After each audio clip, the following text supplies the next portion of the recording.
Hello, hello, hello, hello. Hello, hello, hello, hello. This is the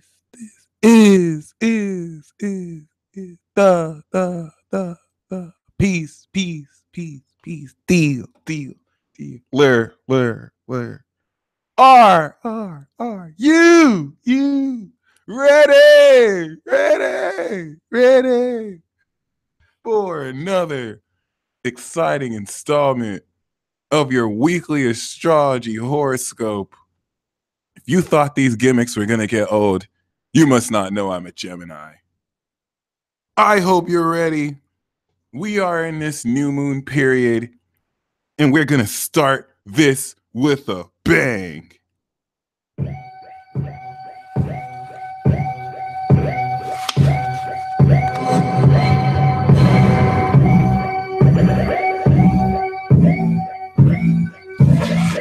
It's going down! We're going into Capricorn season! It's over! It's going down! Are you ready? Are you ready?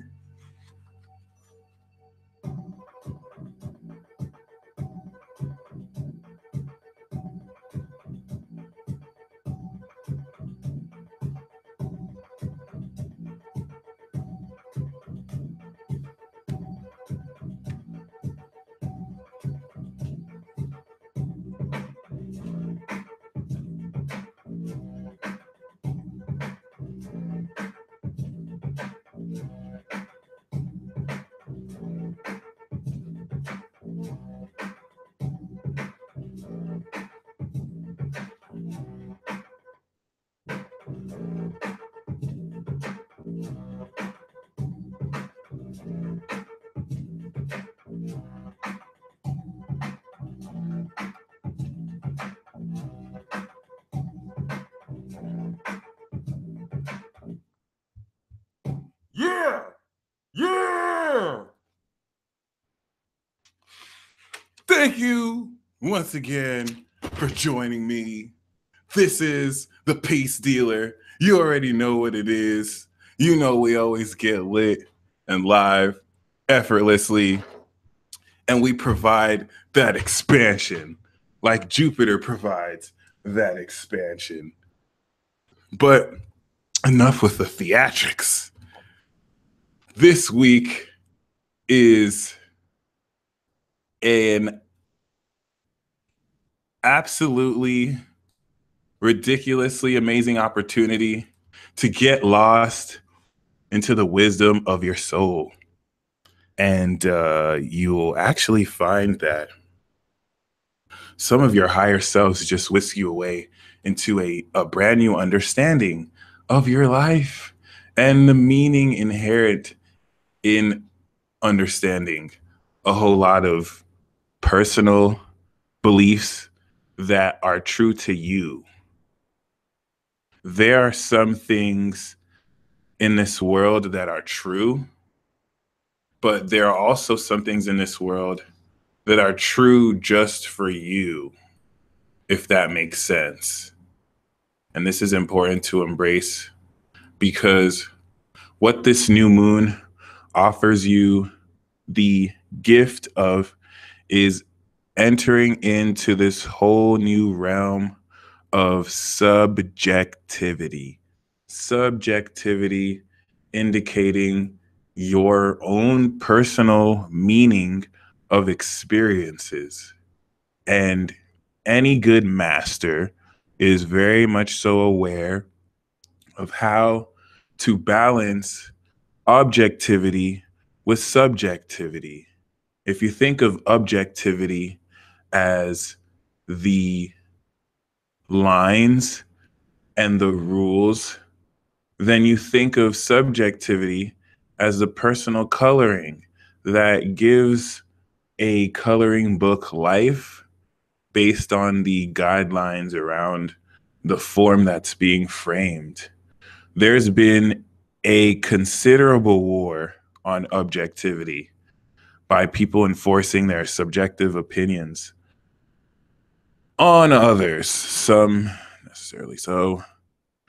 But regardless of denial, you are able to embrace this subjectivity, as now there is a greater understanding of how to balance both your imaginative inner world and your objective outer world. As such, it's important for you to embrace that a lot of the last 6 years, or rather, year and a half, 2.5 years, was all about experimentation. You actually had to experiment. Saturn was square Neptune and Pisces. So you had to experiment with somewhat strange beliefs just so you can see that it wasn't true or not. If some of you have been wondering why you were pushed to do certain things that make no sense, some of you had to experience and see. It's not enough to necessarily just know. Thank you, Lonnie. Some of you actually have to see that a certain belief or intuition is what it is, or it's just completely bunk. So now that experimentation is over, because you're ready to make decisions off of what you've built a case and experienced and experimented. And this week, you will enter the matrix, but rather you will enter the karma, because the matrix represents an abstract concept of this reality, but ultimately it's a movie. The Wachowski brothers capitalized, even though someone else wrote it. You know what I'm saying? Thank God. I heard they actually finally, compensated that person. But despite all that, in this world, we have karma. And this is set to be an initial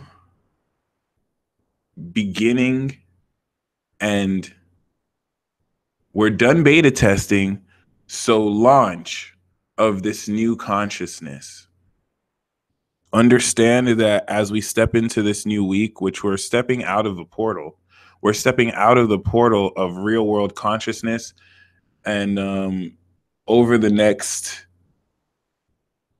6 months, we're going to be hyper accelerating our conscious awareness through dream simulation and more subjective personal experiences that very, very strangely activate your awareness of supernatural ability in yourself or in others. For you 7th house suns or moons, you're going to find that you see this in other people. Or 11th housers, you're just noticing how it all connects. 1st housers, 3rd housers, 5th housers, you'll see this in a development in your own abilities and skills. And it's definitely, once again, set to be very important, because enter the karma is now a 100% instant karma activation of everything that you do to enact this power. So if you're not in integrity with your actions, you're going to basically play yourself, because you'll get the karma then and there. This is that Saturn and Pluto in, Capricorn. My friends, Saturn's going into Capricorn this week, and you're going to experience more things in 6 months than most people will have ever experienced in 5 lifetimes. And I really do mean this. Some of you are able to project your conscious awareness, leave your body, have lucid dreams. So you could be stuck in a dream sequence where you literally simulate your past life, and you go through 7 years, but then you wake up and it was literally just 5 minutes. Okay. And I can intuitively sense from maybe 30% of you watching this, 35% of you watching this, and you'll know this is you because you have a predominance of water energy in your chart. I would be very mindful about how you escape. I would be very mindful about how you escape and to stay away from people who are restricting that you escape. Because the psychonauts and the miracle class, all you fire signs, all you water signs, you're beginning to realize you don't really belong here. Like, there's something that had occurred, and you know what I'm saying? A long time ago, before the veil was instituted. See, there's a reason why we have the veil that was instituted.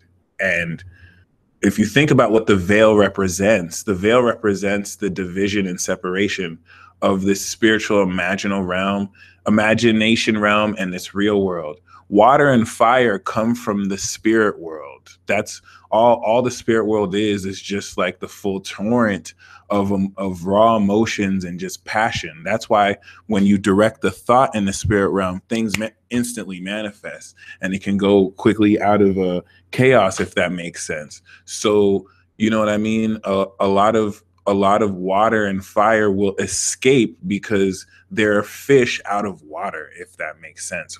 Fire, don't get it twisted, is like, let's say, earth. Fire is like earth in that fire doesn't belong in this real world, but fire doesn't really belong in the real realm as much, but they definitely can thrive in the real realm. Whereas water feels so out of place. Like, water is truly at home there. And then to a degree, you would think air, but it's actually earth. Earth can get along well in the spirit realm, but it gets along well in the real. And we'll get more into that later. But the whole theme about fire and water, you need to be very careful. You're going to be around people who can't escape, who don't want you to escape because they don't understand you. Like you're like a cartoon character. If you're a fire or a water sign, you feel out of water, you're like an anime character. Like you're a celestial being. Okay.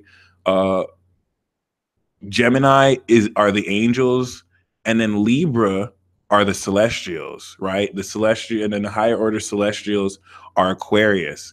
But Pisces, you're an ascended master. Cancer, you're only like here because you have to maintain the balance between the death realm and heaven.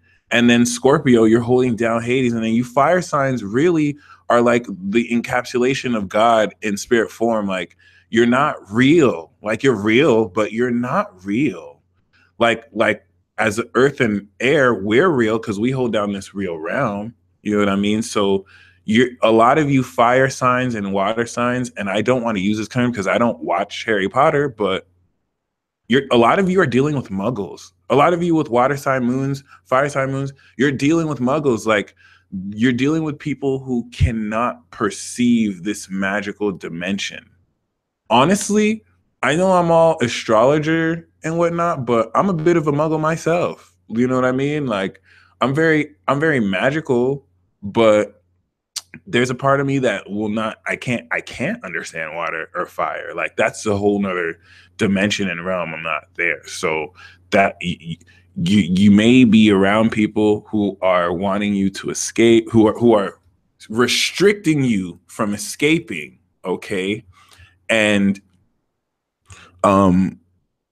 it's not that you shouldn't escape, it's how you escape.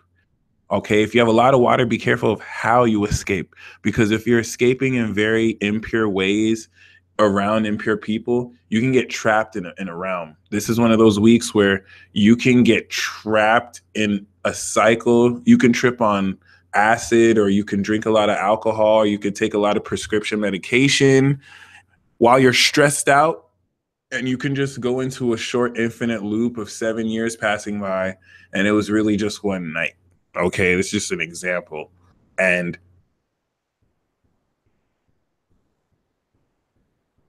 it's not that you don't want to escape, it's how you escape.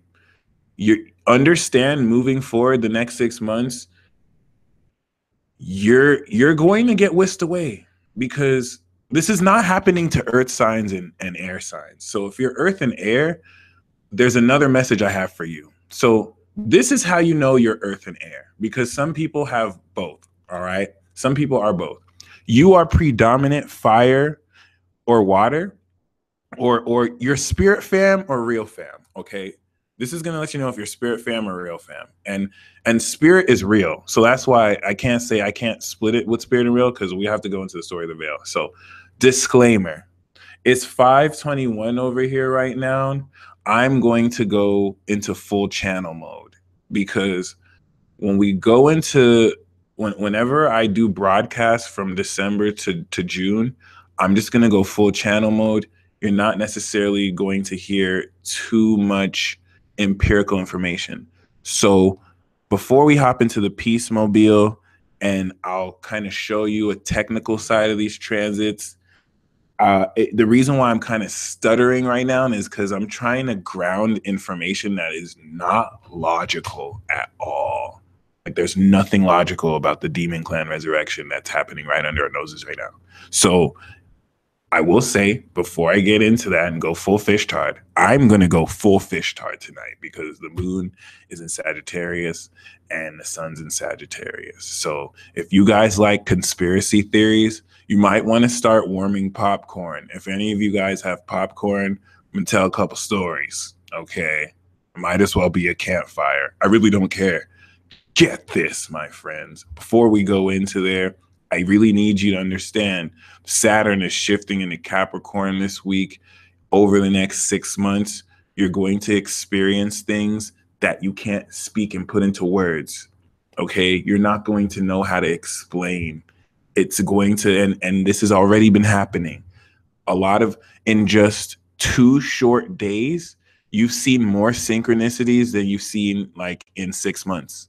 And it's not that they're anything new. It's like they're just kind of like coming together. So trust me when I say you're going to experience things and see things that will make your wishes come true. But it's like you're going to want to tell people and you won't know how to say it, because what you're going to be experiencing is something you haven't really experienced before, hasn't been colloquial experience, but there's a collective shift that's occurring right now. Okay. Because you're going to know how to speak this out. Once we go into the portal of the real world and we step out of Gemini season, by September of 2018, we're going to come with the vernacular and factual information to actually quantify our experiences. And you can thank the air and the earth for that. When water and fire escape from, you know, their spiritual realm and want to infiltrate the real world because they want to experience themselves, they need earth and air to have context, so that the earth and the air can allow them to know. A lot of people think water signs and fire signs are dumb. Water signs and fire signs are actually pretty brilliant. I joke about them being dumb and stupid because, no offense, water and fire, you guys are dumb and stupid and you need air. But at the same time, you're kind of more brilliant than us, because the reason why I just throw shade on you like this is, it's not that water and fire are not intellectually smart. It's that they don't know how to communicate it. So air signs know how to put it into words. So that's why we're intelligent. We're genuinely intelligent. Like, air signs are really brilliant. But a lot of times a fire sign or a water sign will know why first. A lot of times fire knows why first, but they don't have the mouthpiece. They don't have the vocabulary. Like, a water sign will know why someone feels a certain way they feel, but they didn't go to college to study psychology, so they don't know the terminology. And it can make it sound like they're stupid when they're actually very wise. Like, fire signs are very brilliant and water signs are very wise. Now, me, I'm salty and I'm petty. So I'm just going to make fun of y'all. And I'm just going to make it look like you guys are dumb, because hold on now. I still have to make it look, I'm a Gemini, and I still have to make it look like I'm better than all you other zodiac signs. So let's just keep it real. But anyway, just remember, despite the fact that despite the fact that fire signs are only dumb because they're very brilliant and they are the encapsulation of spirit. But when they get in their ego and when they start to feel the need for appreciation and for people to know who they start talking about what they do and who they are. And they start having to defend their fire in the heat of the passion, which is inherently prideful, which is what evokes a whole lot of the dumb shit that happens. How do we know and can prove that it's dumb? They usually apologize and be like, once they cool down, once they catch a breath, air, you know what I'm saying? Think about how hard it is to be an air sign, opposite fire, just okay. Even though sometimes we be instigating and we'll be to the fire signs like, hey, this person said this. And then we'll go to the other person like, yeah, I don't know why they're so mad. Maybe, they shouldn't have said this about you. But I mean, it's not like air signs are the evil of the zodiac to be opposite of the fire sign that's like God, but it is what it is because they can be dumb. And then water signs, of course, water signs mirror this a little bit. Water signs are so wise. And when they trust, see, if the fire sign trusts in himself, if the fire sign knows that people respect their fire, then they'll never feel the need to compensate. So they're only dumb when they don't trust themselves. The same with water. When water gets all in their feelings and they start to doubt how psychic they are, water is only stupid because they're so psychic and emotional. And then they'll feel some things and then they'll forget how psychic they are and they'll get insecure. And then they start getting in their feelings and then they start getting mad at you because they had imaginary delusional situations that they thought up. I have 12th house energy in Venus. I do this too. I have water sign energy, so I'll just make up imaginary situations. I have Mars in my 12th house in Aries, so I will literally just have an imaginary fight. Like my Gemini will just pick up an argument. But the difference between me and water is that water will literally just like be in their feelings and then feel something and then make something up, partially because of psychic projection, but partially just because they're in their feelings and they're not thinking logically. And so you'll be with the Pisces or Scorpio that smacks the crap out of you because they had a dream that you were cheating on them. And it's like, but I didn't do anything. But they're dead ass mad because see, the difference between that is like water, it's hard for water to not take things personal. Me, yeah, my Venus is in the 12th house, but it's in Earth. Yeah, my Gemini stirs up. So the Earth and the air lets me know like, okay, I'm being completely delusional right now, but delusion. Like I'll have an imaginary argument in my head and then just start to go off because my Mars is in Aries. So I get bored. And that's a mischievous way of my Gemini passing time. It's a horrible way, but the water signs, Now, what makes it even more complicated is you water signs are picking up on psychic energy that has not manifested yet. So here's a secret I can finally tell you. When you have a dream about something bad that's going to happen, or when you have an intuition about something bad that's going to happen, any negative energy that you feel from it should not influence your decision. And you have to know, because of the nebulous nature of water, you're picking up on potentialities, not definitive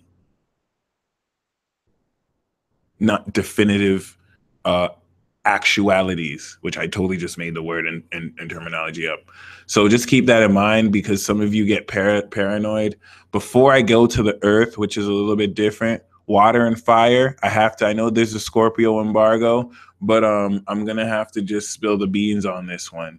If you are predominant spirit fam, which before I went on 50,000 tangents, I forgot to mention, you will have at least 50% of your chart in water and fire signs. So if you have all your personal planets in water and fire, like if you have an outer planet in the earth sign or an air sign, it doesn't count. So outer planets don't count unless it's part of the stellium. But if you have like personal planets in water and fire, you are predominantly spirit fam. That means you're in this real world, but you have to escape in order to gain inspiration and passion. And, you know, escaping could be like meditating. Anything that involves tuning into your natural home so that you can gain that awareness, it's a whole different world. And it used to coexist. That's really what it's going to entail. Now, see, a lot of you, if you have predominant personal planets in Earth and air, that means you're real fam. That means your consciousness is concerned with this real dimension and what really happens. And it could be hard to understand the fire and water who are tapped into multidimensional realms. So where it could come across that a 12th house or a Piscean is being pathological and really just lying, they're kind of seeing into the realms of multiple potentiality, even though sometimes they just be lying off their ass. But it doesn't matter, because this real realm is what gives foundation and support to the spiritual, and none can exist without the other. So for fire and water signs, their true spiritual selves have been coming for them. You guys have been wondering why fire and water has been distant and it's been hard to like connect with them. You know what I mean? And it's like, in order for fire signs and water signs to incarnate here, they take a portion of their spiritual avatars and they keep it in the spiritual realm. Whereas air and earth signs kind of incarnate as their higher selves, low key. But the trade-off for that, because their higher selves control a lot of their real life, right? They lose the spiritual depth that water and fire has. So they may not dream as much. All right. Water and fire may not have a lot of bounds, or they may not be able to know how to navigate here, but their spiritual life is very powerful because more of them is over there.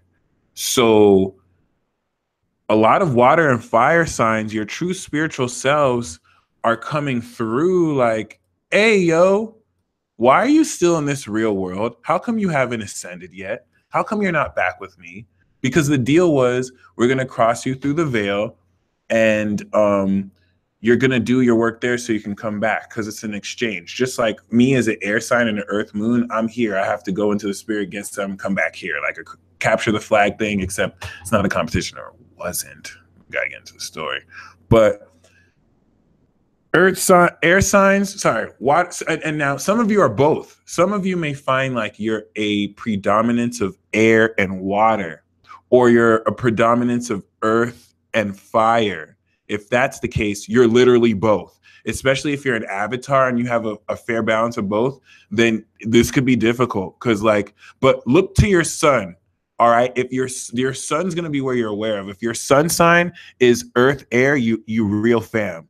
But if you're like, sun sign is earth, but your moon sign is water, fire, you're real fam, but your soul is there, and you will be conflicted. This now has to be a World War Z episode. But just keep that in mind, because spirit fam, your true spirit selves are coming for you like villains. Like, they don't care if you're in this real world, because the real world is not founded on integrity. If the real world was founded on integrity and people were living their true lives, then there'd be an excuse. But spirit world is just taking you away, and it's forcing you to escape. And over the next 6 months, some of you are going to be gone. Some of you aren't going to be here. You're going to see a lot of water and fire signs in like autopilot, because they have to go on a spirit journey and return to themselves. Okay. So the first people to touch this supernatural energy through the first 4 months, from December to March, as the sun transits Sagittarius through Pisces, are the water signs and the fire signs. They're going to harness this so much more. They've always felt it, but it's been really hard for them to practically like manifest this. Whereas for earth and air, it's opposite. It's easy for them to practically manifest it, but we don't feel shit. So it's like, we don't have the chakra, but we have the jutsu and the technique. But then the water and the fire have all the chakra, but they don't really have much technique. Like, they have to develop it. So if some of you have been finding you've been getting in relationships or finding like twins or soulmates like this, It's because this is why some of you need a partner to kind of like do the jutsu with you. And it's not really just a jutsu, because this can apply in so many different ways. But that first 4-month chapter is you kind of fully integrating with this, because now what's water and fire going to have? Water and fire is going to have a stabilizing influence.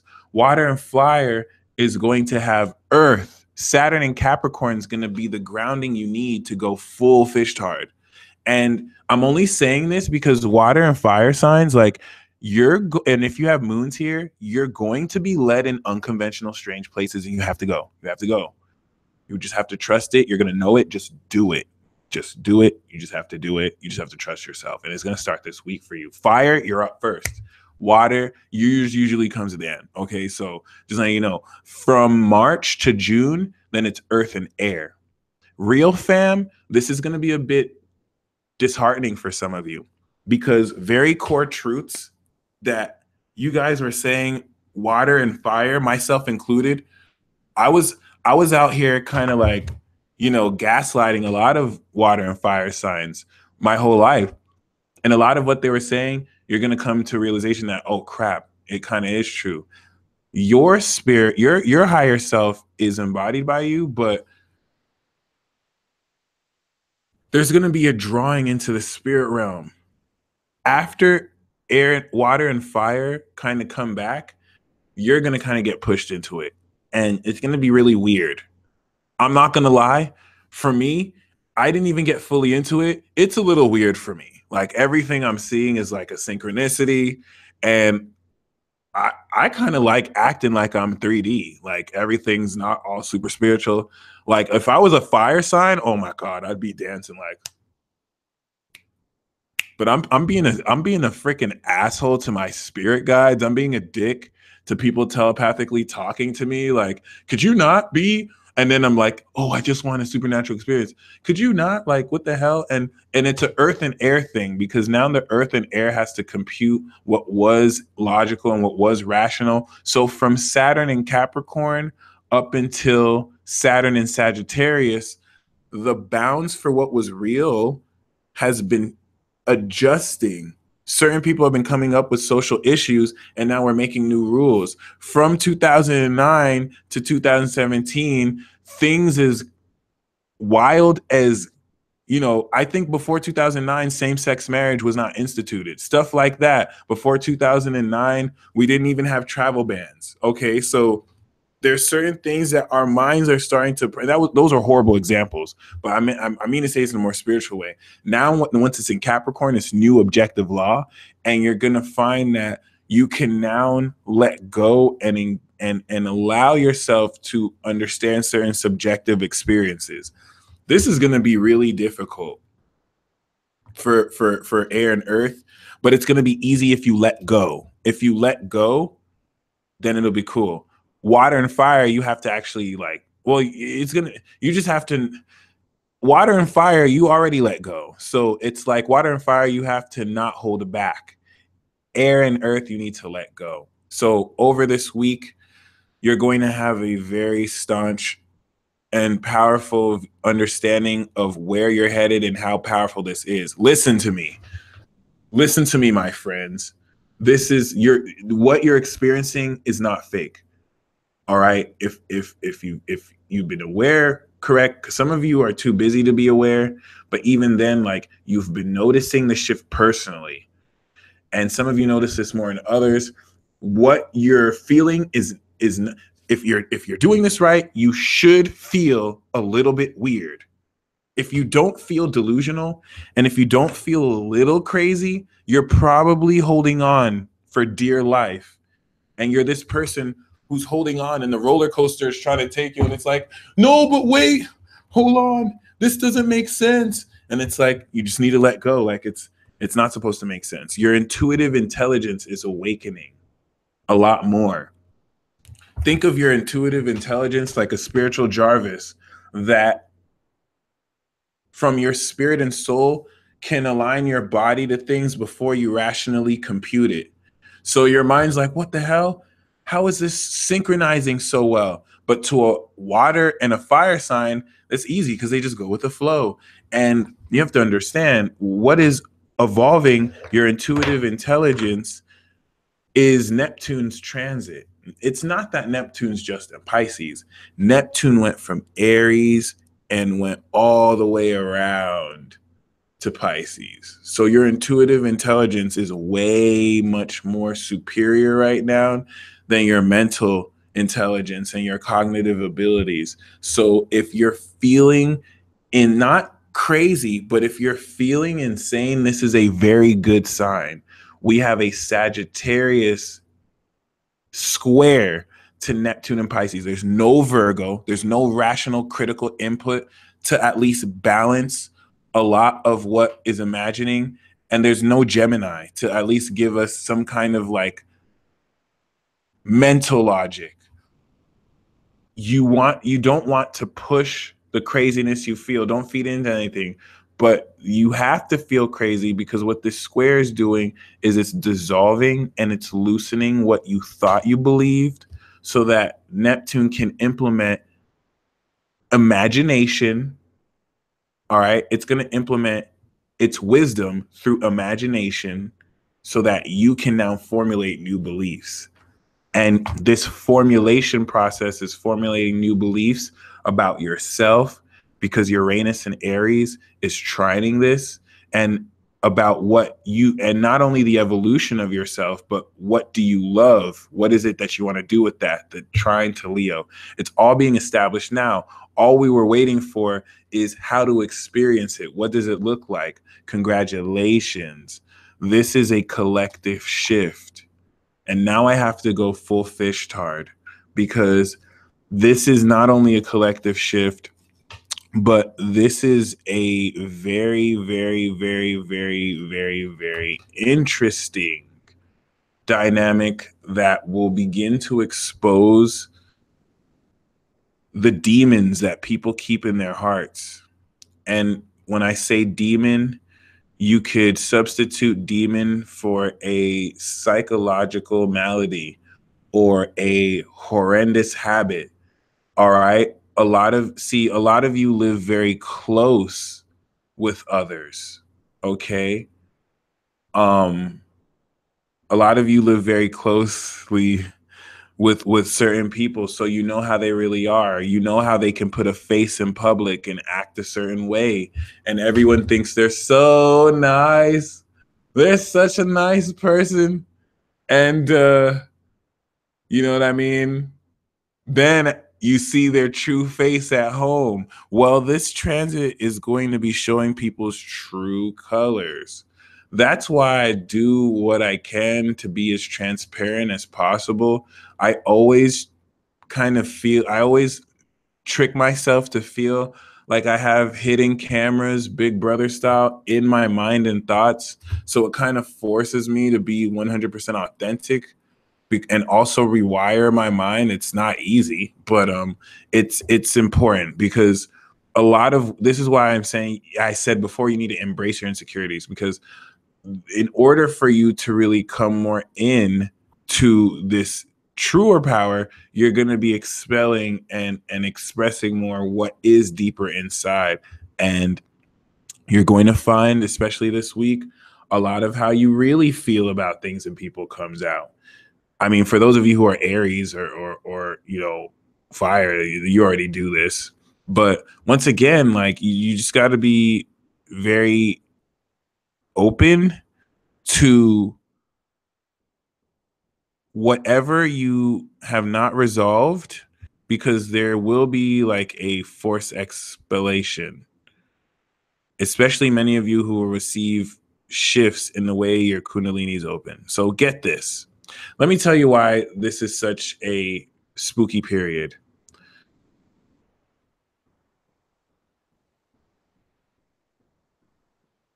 I can't prove this, what I'm saying. So just like the theme of the next 6 months, I'm really going to be talking more abstract.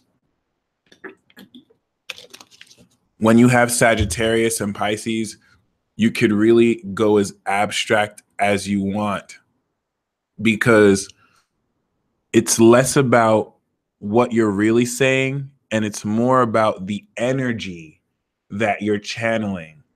It's very childlike in a certain sense, where you could just be saying anything. And this is why I'm saying there's no Virgo and there's no Libra. Sorry, there's no Libra, there's no Virgo, and there is no Gemini.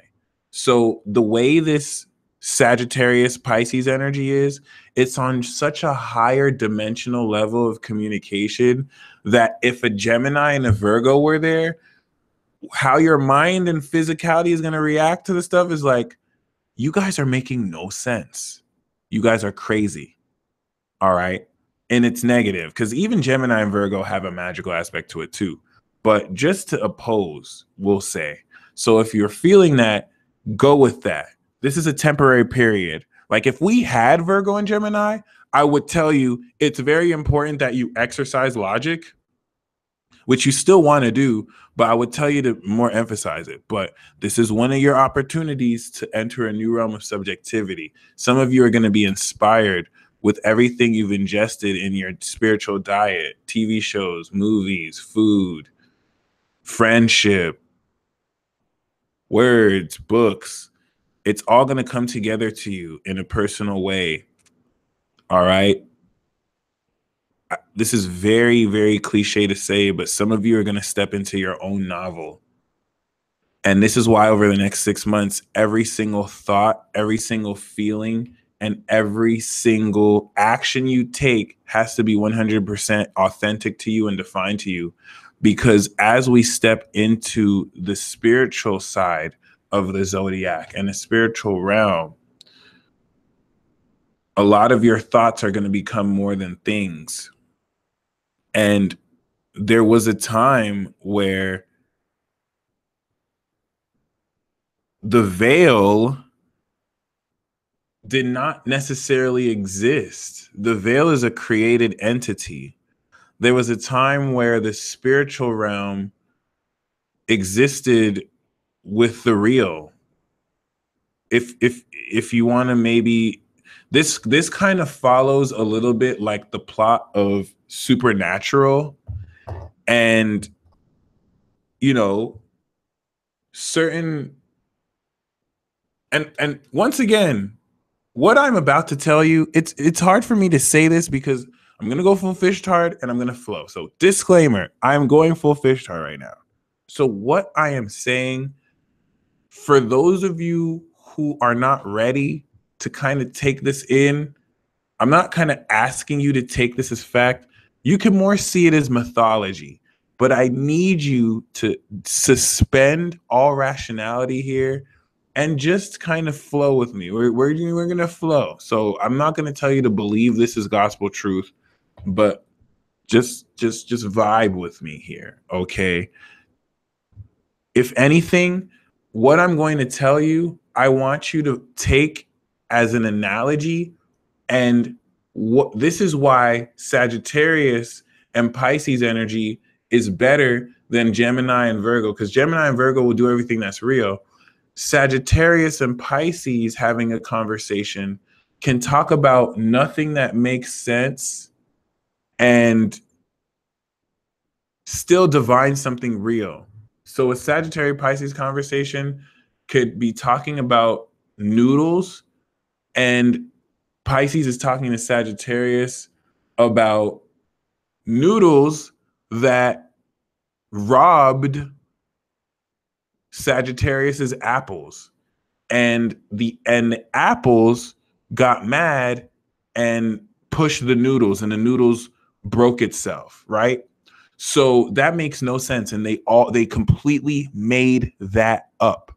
However, the person who they're saying that in earshot of is stunned because it's like, oh my gosh, the noodles represent my sister, and the other person Sagittarius had, the apples, represents me because I got in an argument with my sister and I pushed her and she broke something. That's why you need to listen to Pisces and Sagittarius, or that's why you need to listen to fire and water when they say things, because they won't have the literal context, but they'll feel into what's happening. Because what is Sagittarius? It's a meaning. Pisces and Sagittarius represent symbols. So when things are made up in this sense, kind of keep that in mind. I'm going to be saying some things that may feel made up. Don't take this literally. There's no Virgo, so don't take what I'm saying literally, but you can deconstruct and take what I'm saying and see how this applies to you. Because this, I'm talking to a wide audience, so this is going to fit in your life in different ways. And as such, when I channel these messages, they're more like parables. Okay, so enough of the disclaimers. It's time to go fish hard. So once again, there was a time where the veil did not exist. And there, of course, were the existence of mythological beings.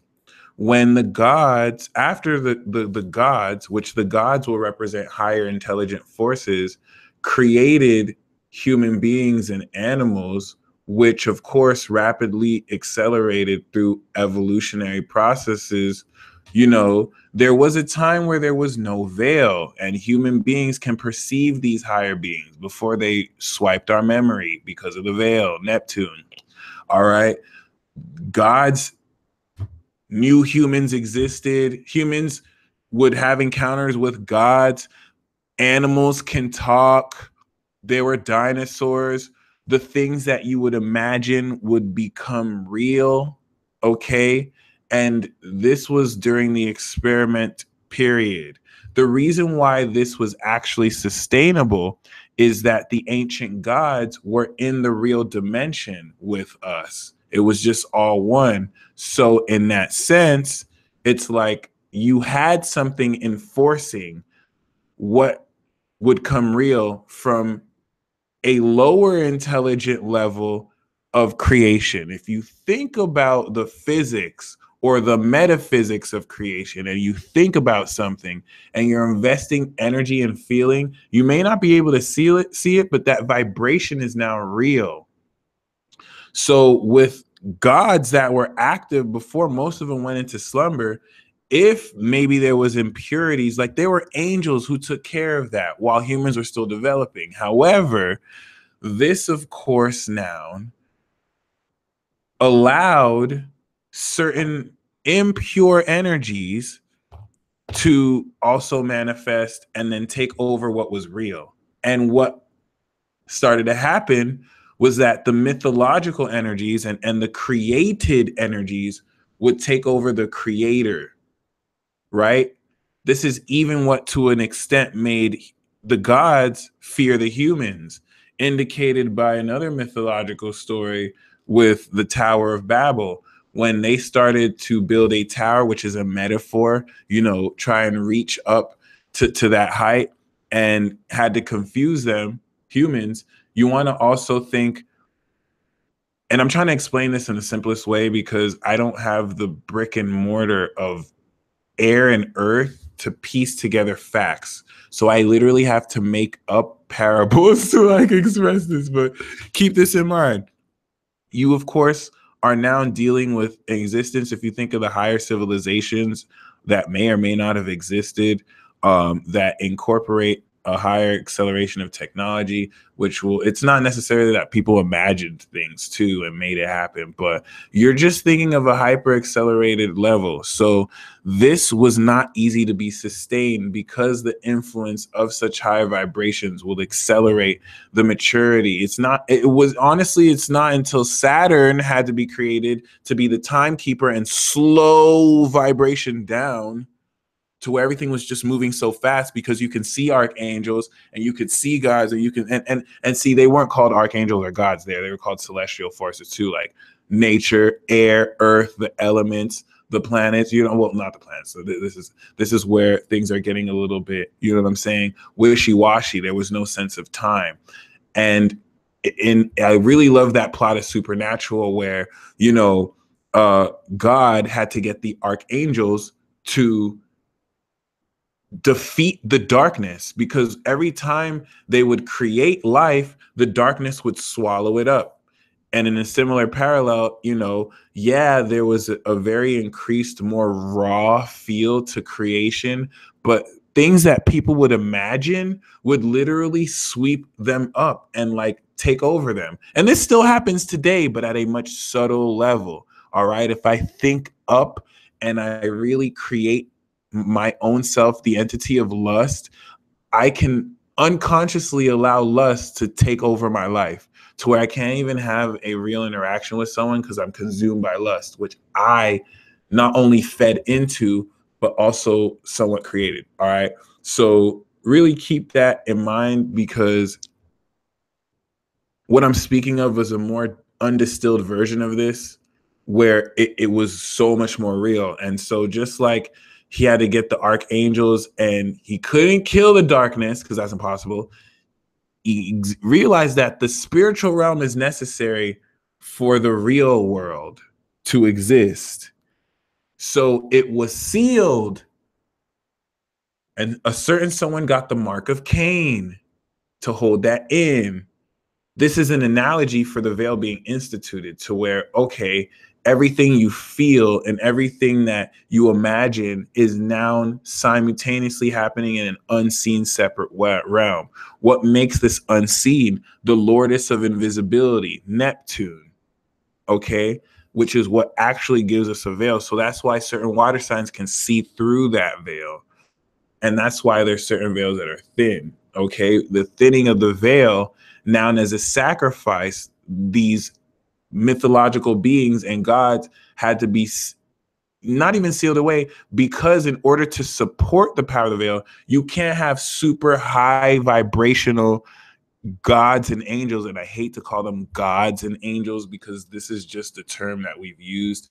A more proper term is like celestial beings. When we use, with the advent of religion, when I use the word God, this automatically really starts to make you feel like there's a hierarchy, when it's really just a created creator and then awareness. It's really a trinity. So of course, these creators have to now be behind the veil, because if they're in the veil, the bubble will pop.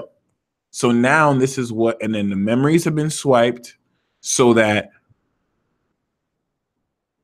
you're in a better position to gain protection from these other worldly experiences. And that being said, when we now speak of demon possession, when we now speak of impure entities, the whole notion of being possessed by demons and dark spirits, they don't give a damn about you. To a human being here, your body is just a suit to be possessed and taken over. So there's certain dark forces that, when I say enter the karma, there are certain dark forces that want to take advantage of the thinning of the veil and open it again. All right, because when the veil opens, a lot of these, what's gonna happen is that, because with the Jupiter and Scorpio we had, the demon clan got resurrected. The demon clan I am speaking of, once again, is an analogous construct, and really do your best to try and like find real ways to ground what I'm saying. But when I say the demon clan is resurrected, this is an analogy for basically saying, if you know, a lot of you are going to be tempted in ways you've never been tempted ever. There's a much stronger alchemization of negative energy and intent that has been harvested over decades. All right, that has been now used to activate a clan of individuals, or vibrational energies that has long since been sealed, and especially used to evoke darker vibrations from others, but in this case, rule. These energies are really just seen as orbs because they've been decompressed in soul form, but some dumbass revived them for power. It's always for power. Oh my God. So the Saturn is going to go into Capricorn, and this is when things are going to get implemented. All right. So I'm saying demons, this really could just be in your real life way of experiencing this. You know what I mean? Bad habits that you're ready to finally tackle. All right. Because this is going to be very, very pivotal. Demons is a bad word too, because it's not necessarily that when we talk about bad or good, anything can be bad or good. You can have a good or bad judge, you can have a good or bad cop, you can have a good or bad angel. So I'm just letting you know there is a dark vibrational frequency that has been awakened that will start to inhabit human hosts. The way possession works is if you're depressed or if you have no weak will, you can allow yourself to be a vessel. This is why, for a lot of people, I've been doing my best to build your sense of self. It's important to have your sense of self, especially in times like these where you could lose yourself. And you need to remember who you are when you start to engage with a lot more of these vibrational energies that might try and make you think certain things so that they take subtle control of you. All right. Very important as well to keep in mind that for those who are weak-willed, you may not be weak-willed, but someone around you may be weak-willed. And the good news of this 6-month transit is humanity is going to collectively shift into a much greater awareness of their psychological capability and supernatural power. This is going to manifest in more cognitive, enhanced skill sets awakening in people, and people having a more genuine flow with how they feel emotions and express them, because collectively hearts of everyone around the world are going to shift and open. This has been subtly happening with eclipses, so that we're going to have this and the reason why it's going to be experienced like and everyone will feel this like is because of the subtle shifts that have been happening slowly before then. So it's not like everyone's just going to get psychically more powerful,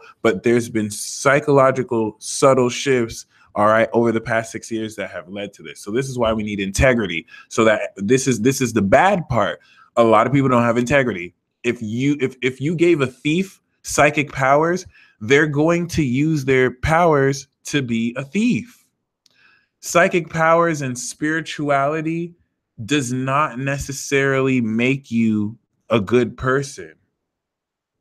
It's your integrity. It's who you are without any of these superpowers.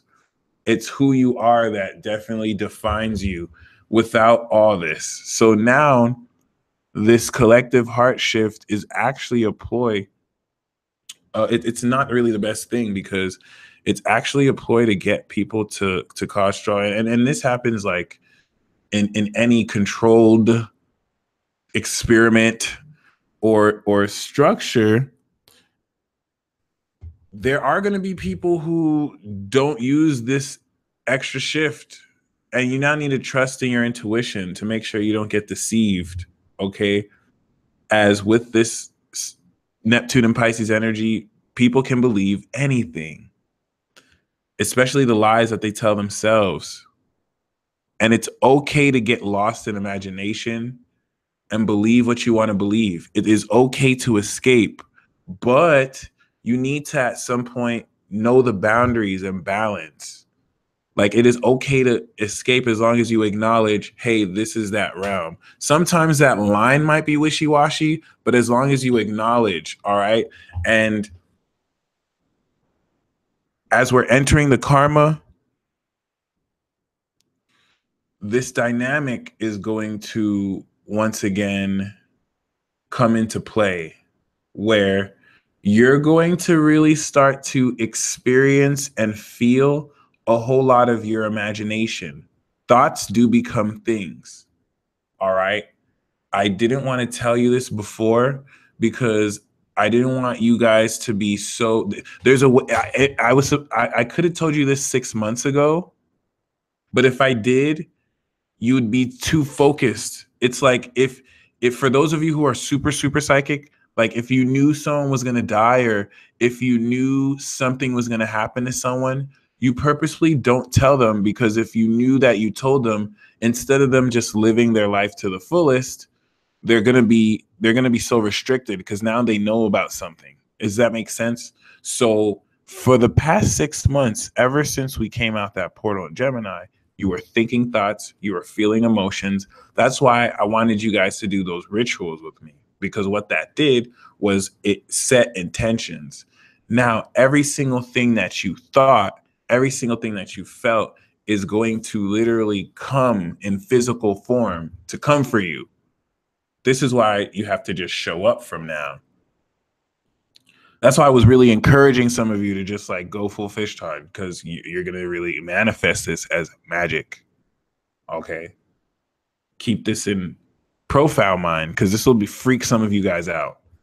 Some of you live this life, but it's going to be so much more accelerated, because once Saturn moves out of Capricorn this week, what's going to happen? The energy that moves things fast, when Saturn was in Capricorn, it slowed the vibration down. And then it's going to leave Sagittarius. Sorry, when it enters Sag, and then it's going to leave Sag, and everything's going to, and we're just going to go in this cosmic roller coaster.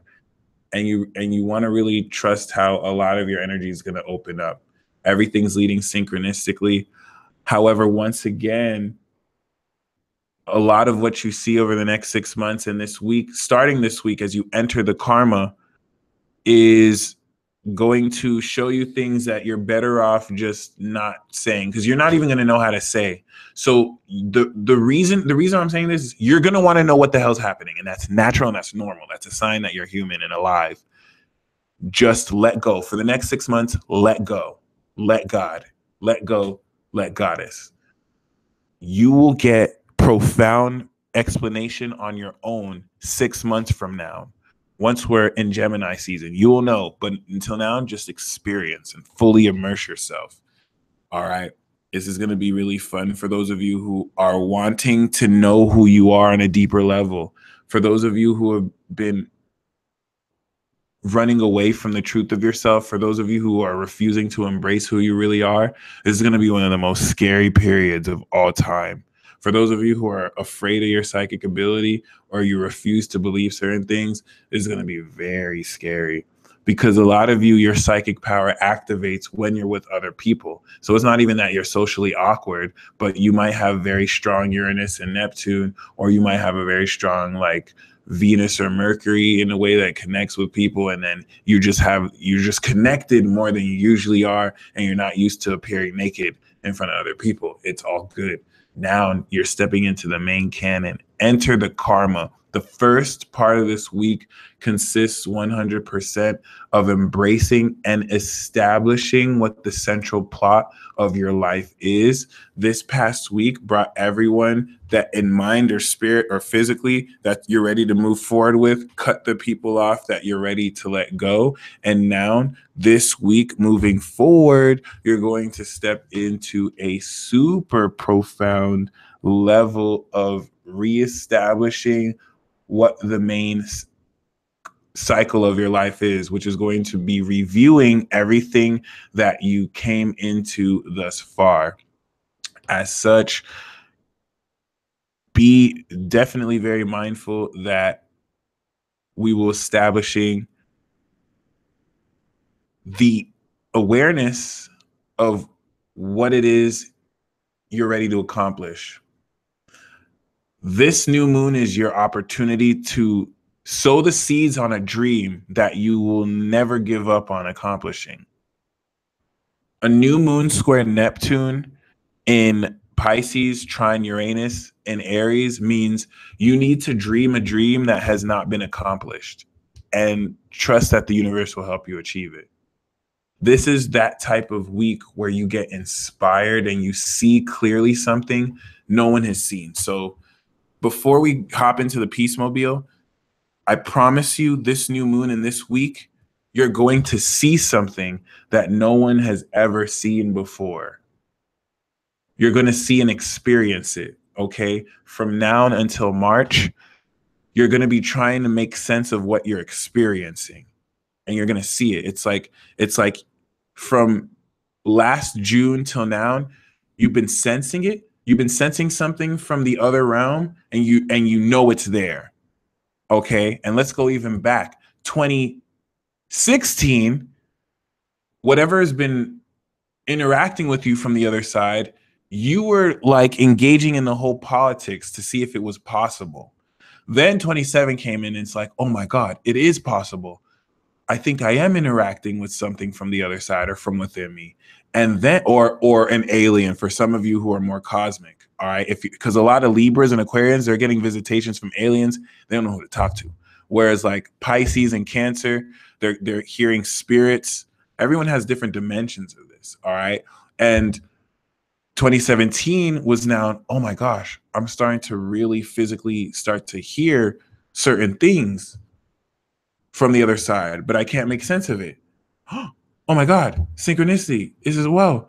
And so now this week is where it surprises you and you see it like, oh, that's what it is. See, for a lot of you, you're going to realize that it's been in front of your face the whole time, but because of the way you've been trained to think, it made it so that you couldn't see it. So something's going to shift to where it's like it's always been there, but you know how to sense it more.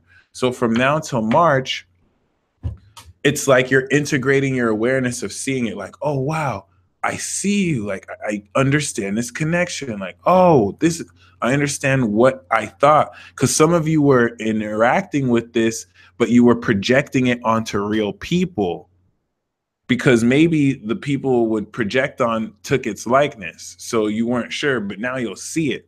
Once we get into Pisces season, all right, from Pisces season to June of 2018, you're not only just going to see it, now you're going to feel it. It's going to physically interact with your world. Once we step out the gateway to the real world, then not only are you going to see it, everyone's going to see it. Once we step out that gateway, it's going to be a doozy and it's going to be very serious because for the very first time in this whole world, the veil temporarily over this next 6 months from not in 6 months from like Pisces season and beyond is just going to like whoosh, it's going to go offline and everyone's going to be seeing ghosts. Everyone's going to be hearing spirits. And to people like you who are used to this, to people like you who get synchronicities, who have over the past 6 months, 6 years been working on yourself spiritually, you're not going to be surprised. You're going to surprise yourself by how well you adapt and react. But there's going to be a majority, starting from this week, a majority of other people who are like, oh my God, what the hell? What the hell? I don't know what to do. There's going to be people around you who really feel like something's wrong with them. And you're going to be a source of light to be like, oh no, fam, this is just a greater spiritual shift. So just keep this in mind because this is going to be shit. Like this is going to be traumatic for people because they're not going to know how to make sense of how their logic is being flipped around. All right. And this is so now the purpose of this, the negative potential of this is because there's no veil. It's not like there's no veil for no reason. All right. The purpose of this, the whole reason why, aliens linked up with evil spirits in the first place is because they were able to finesse higher intelligent beings to thin the veil so that these spirits can possess human beings a lot easier. When the veil is completely thin and gone, yeah, you can see the spirits, but now they can directly possess you because there's no veil to protect you. All right. You can just get taken over by a feeling. You could be feeling really good and then, oh, yo. And if you're not sound in yourself, you may not that's why when you drink alcohol and you drink spirits and this disassociates your will, it's so easy for you to get possessed. When you do certain drugs and you're disassociating yourself from your critical mind, so easy for you to get possessed or mind controlled by someone who projects their energy. When you're depressed and you're not loving yourself and you're letting negative projections have you like not stay in your heart, so easy for you to get possessed. The devil does not come to you when you're living life balling and you have every single thing you could ever want. No, these evil spirits come to you when you're depressed, when you're broke, when you're lonely, when you're repelled from everyone. And then they tempt you with something real. They're like, hey, well, let me take you over. I'll give you the world. I'll give you everything that you've ever wanted. Just give me your soul. That's all you have to do. And in that depressed state, it's very hard not to remember that you're an infinite source of abundance. That's just the way psychological manipulation works. It's not that anything's wrong with you. People are just good at finessing. So really keep that in mind. You don't want to be a target during this period. You want to have fun. See, this is where I have to kind of twist this, because what's going to happen actually, especially starting this week, is a lot of fun. Just like how you said, the devil will come up dressed like everything you ever wanted, and you're not going to have a choice. Like water and fire signs, you're going to be whisked away. Your super self will come to you in another person, and by the time you can tell them, but I have work in the morning, bam, you're in Wonderland, and you have to process this karma and do what you can, like however that will ground for you. So you're gonna have fun, but that's why I said you need to remember who you are, so that when all this fun, when you get invited to this event, to that event, when everything starts falling in place for you, you still keep that discipline and you still remember why you're doing what you're doing. So you don't enjoy everything over this next 6 months and then come out this spiritual portal like into the real, like, oh damn, nothing to show for it. All right, so keep that in mind.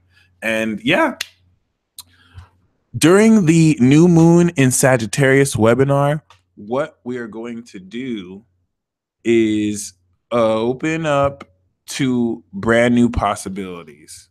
And the new moon in Sagittarius webinar is an exciting opportunity to align your energies, your focus, and your intent to mapping out the direction you're ready to move forward and the passion that you're ready to instill, so that whenever you lose encouragement, you remember that passion, and you also direct an intent and energy with us, which will also not only amplify your intent, but one thing we do that's cool in these webinars, indirectly but more directly now since we're in the spiritual realm, is we will also now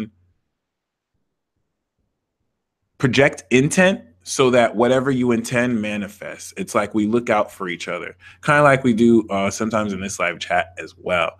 We're going to really uncover the 2-week lunar cycle that will fully bring out a lot of this magic in your character by the way you bring out this belief in your actions. And you're going to gain really incredible insight into how this will also affect the zodiac signs. The ritual and ceremony we will do will have much to do with, once again, feeling in to your greatest dreams that seem unachievable, and tap into your high priestess energy that can make the impossible possible. Because that's the purpose of this new moon. We're going to make the impossible possible in your life just by your belief in it and by maintaining the desire. So definitely join us tomorrow. And it's going to be a celebration. And this is a celebration of positivity. Because above all, this new moon in Sagittarius is a phase of gratitude where you're going to definitely be able to harp on everything you're ready to be grateful for, as gratitude is the attitude of receiving. I have the link to that below. And I still have the code for 20% off all my readings and reports with Saturn. All right. The webinar, the code may not work for, but any other live readings or reports, the code will work for. And I also have two brand new tarot services. So if you're very interested in uncovering the dynamics between a current soulmate or twin flame, I have the twin flame relationship tarot reading, and I have the soulmate relationship tarot reading. Okay, so I'm going to explain the difference of that. But if you're interested, stay tuned after I hop out the Peace Mobile and I will explain more of that. Because another thing that's going to happen with the shift, all the blocks getting in the way between you and your soulmate are gone. Whether you know them, whether you don't know them, or you've been interacting with them spiritually or physically. The last 6 months, you had to do your own personal karma. So you might have found blocks into engaging with certain special people. Now, and over this next 6 months, you'll find the Mercury retrograde is bringing everything back. Mercury retrograde is working overtime because it has to make up BS reasons for why you broke bridges with certain people so that it can bring people back and then make BS like rectifications. If you've been wondering, people have just been getting away with the craziest excuses. Mercury retrograde is doing whatever it can. It's with Venus right now, so it's coordinating with Venus to work and smooth out any differences in relationships that happened over the past 6 months, so things can be patched up and so that we can move in the next 6 months together. You're gonna find these soulmate relationships evolve. So I'm gonna talk about this after, since a lot of you are stepping out of the filler and into the main context, a lot of your soulmate karma will shift. You may find you're meant to be with someone new, or whoever you thought you're meant to be with, it's finally activated, but the circumstances are going to be different. So there's specific card spreads. Both readings are less than $11, but we're going to, or 11 less, but if you're interested in that, stay tuned after we get out the Peace Mobile and we will speak on it. All right. It's definitely going to be really exciting because I definitely specialize a lot in these relationship readings. So once again, now we are witnessing the tabs I have. So let's get a little bit more private here. And we're here, guys. Here's an illustration of what I like to say. If we go back 6 months, when we were in Gemini season, you know what I'm saying? We had crossed through the threshold of the gateway. And this is where a lot of what you thought was just imagination started trolling you mercilessly as we instilled the work of the new year to build our character, to prepare us for this greater collective evolutionary shift.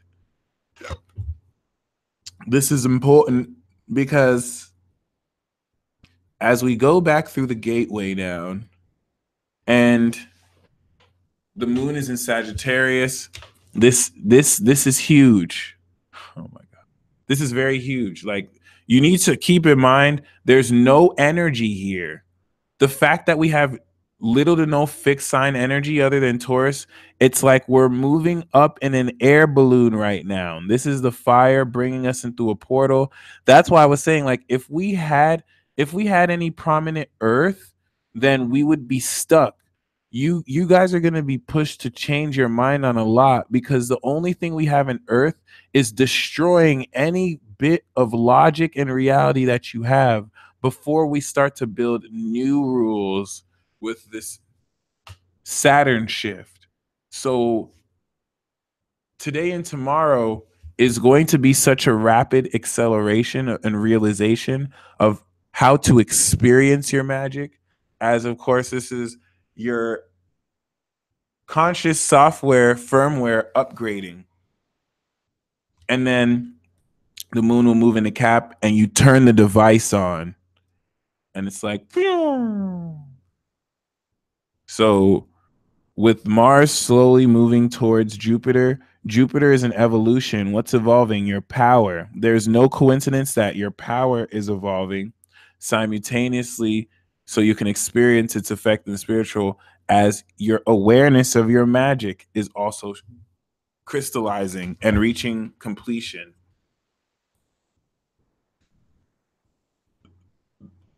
The moon's transit into Capricorn is going to physically manifest an initial sense of what actions you're ready to take. But this is going to really produce a much more stronger and powerful sense of not only how powerful you've become, but you're going to start to see a lot of the plot roll out very considerably once Saturn officially shifts. And this is important for a myriad of reasons, but this is where, especially once the moon starts to move into Aquarius, you're really at a hyper accelerated pace coming into a lot of profound knowledge of what's occurring, but will still require faith because you'll have no details to support what you're coming into. It's just pure experience that you have to have faith that you know what you're experiencing. All right. One moment.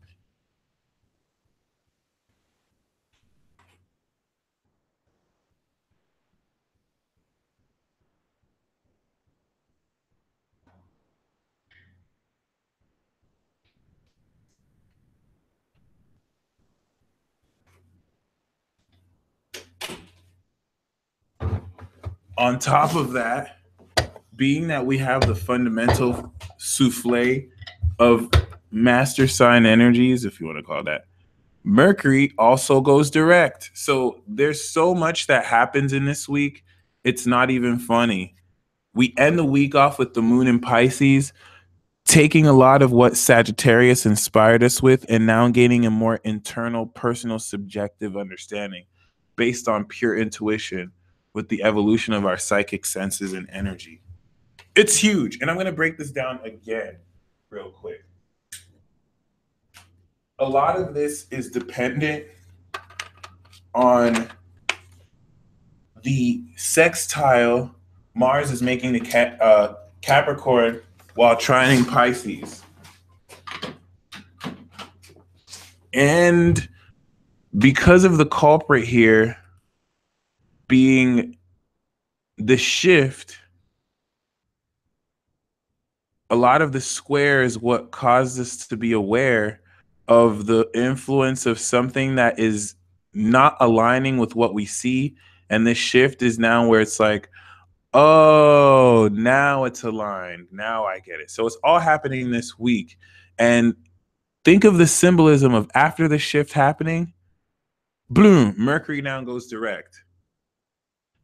This is very important, my friends.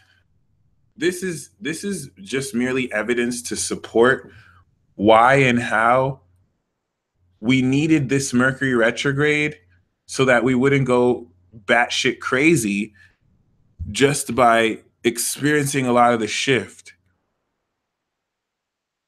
It is no coincidence that the conscious mainframe crystallization of our higher beings shifting into a place where we can take action with a lot of our psychic impressions is simultaneously occurring with our minds moving forward.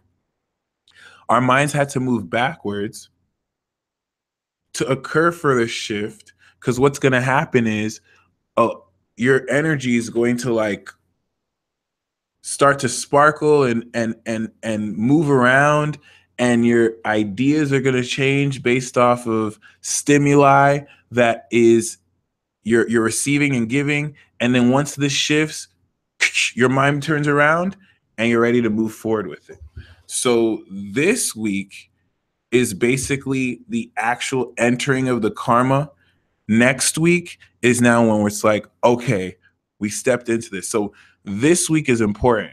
This week is literally a small transition point from the end of our old life to the beginning of our new life, where we're ending this week at the very beginning of this new life.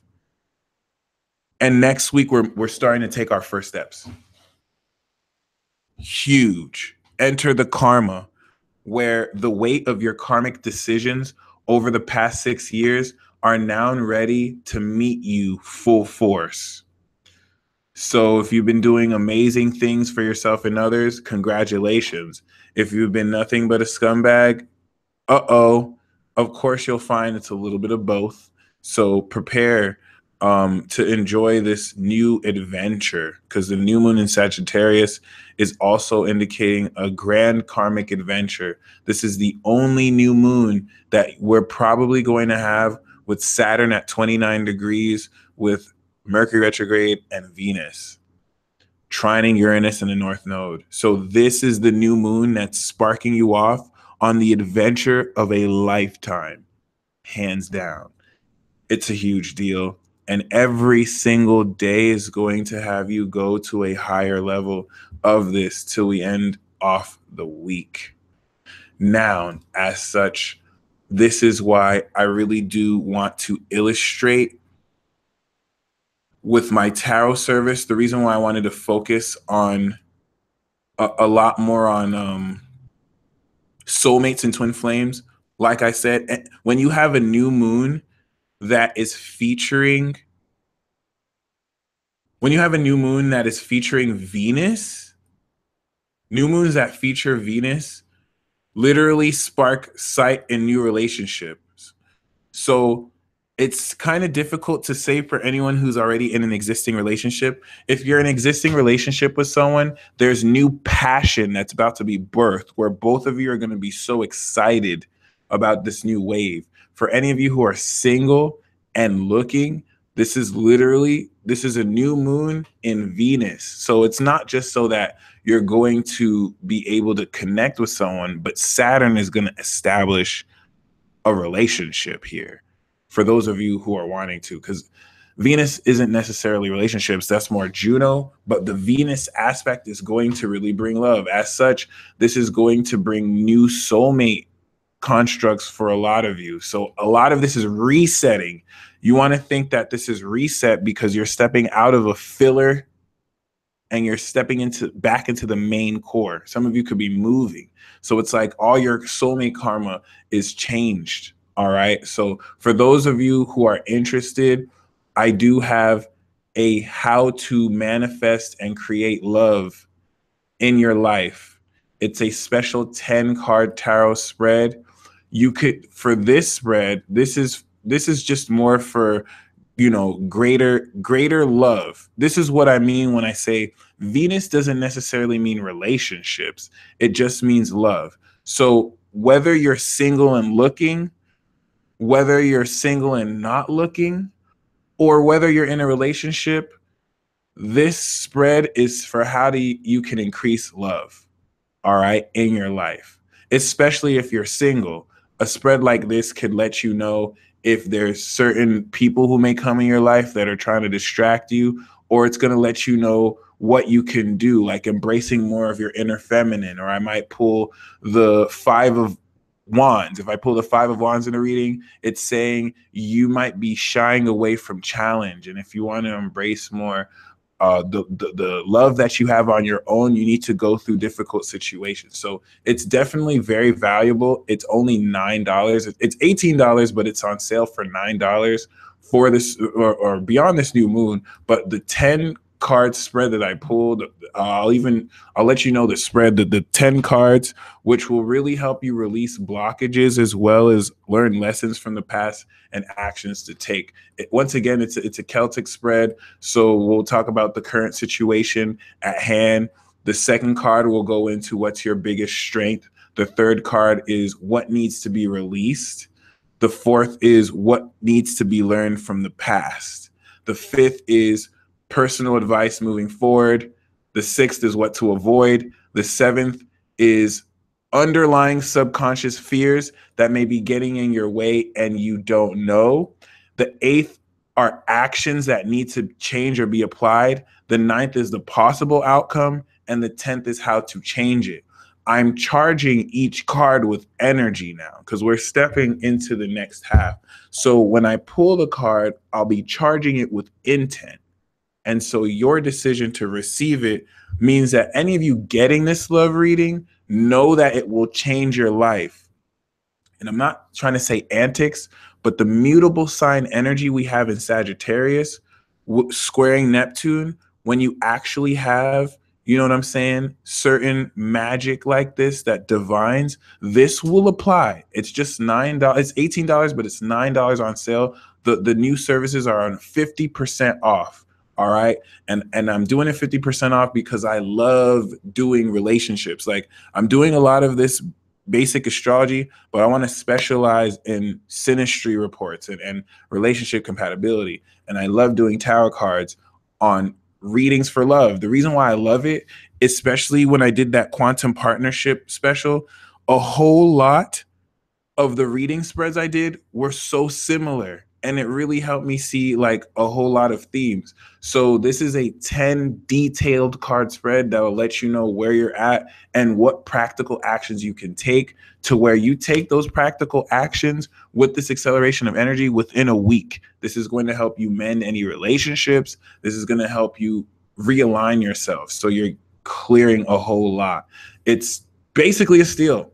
And for those of you who would like maybe even more intense of an understanding. So the first one is really more for those of you who are kind of like interested. And the link to that is in the description below. But the first one is for really more of those of you who are just interested in knowing the state of love. Now, for those of you who are interested in your twin flame, for any of you who've had signs about your twin flame, for any of you that might have been really curious about certain elements and dynamics of who your twin flame is, or what might, you know what I'm saying? Is this person the one, or is this person actually your twin flame? I also have that surface down below for you too.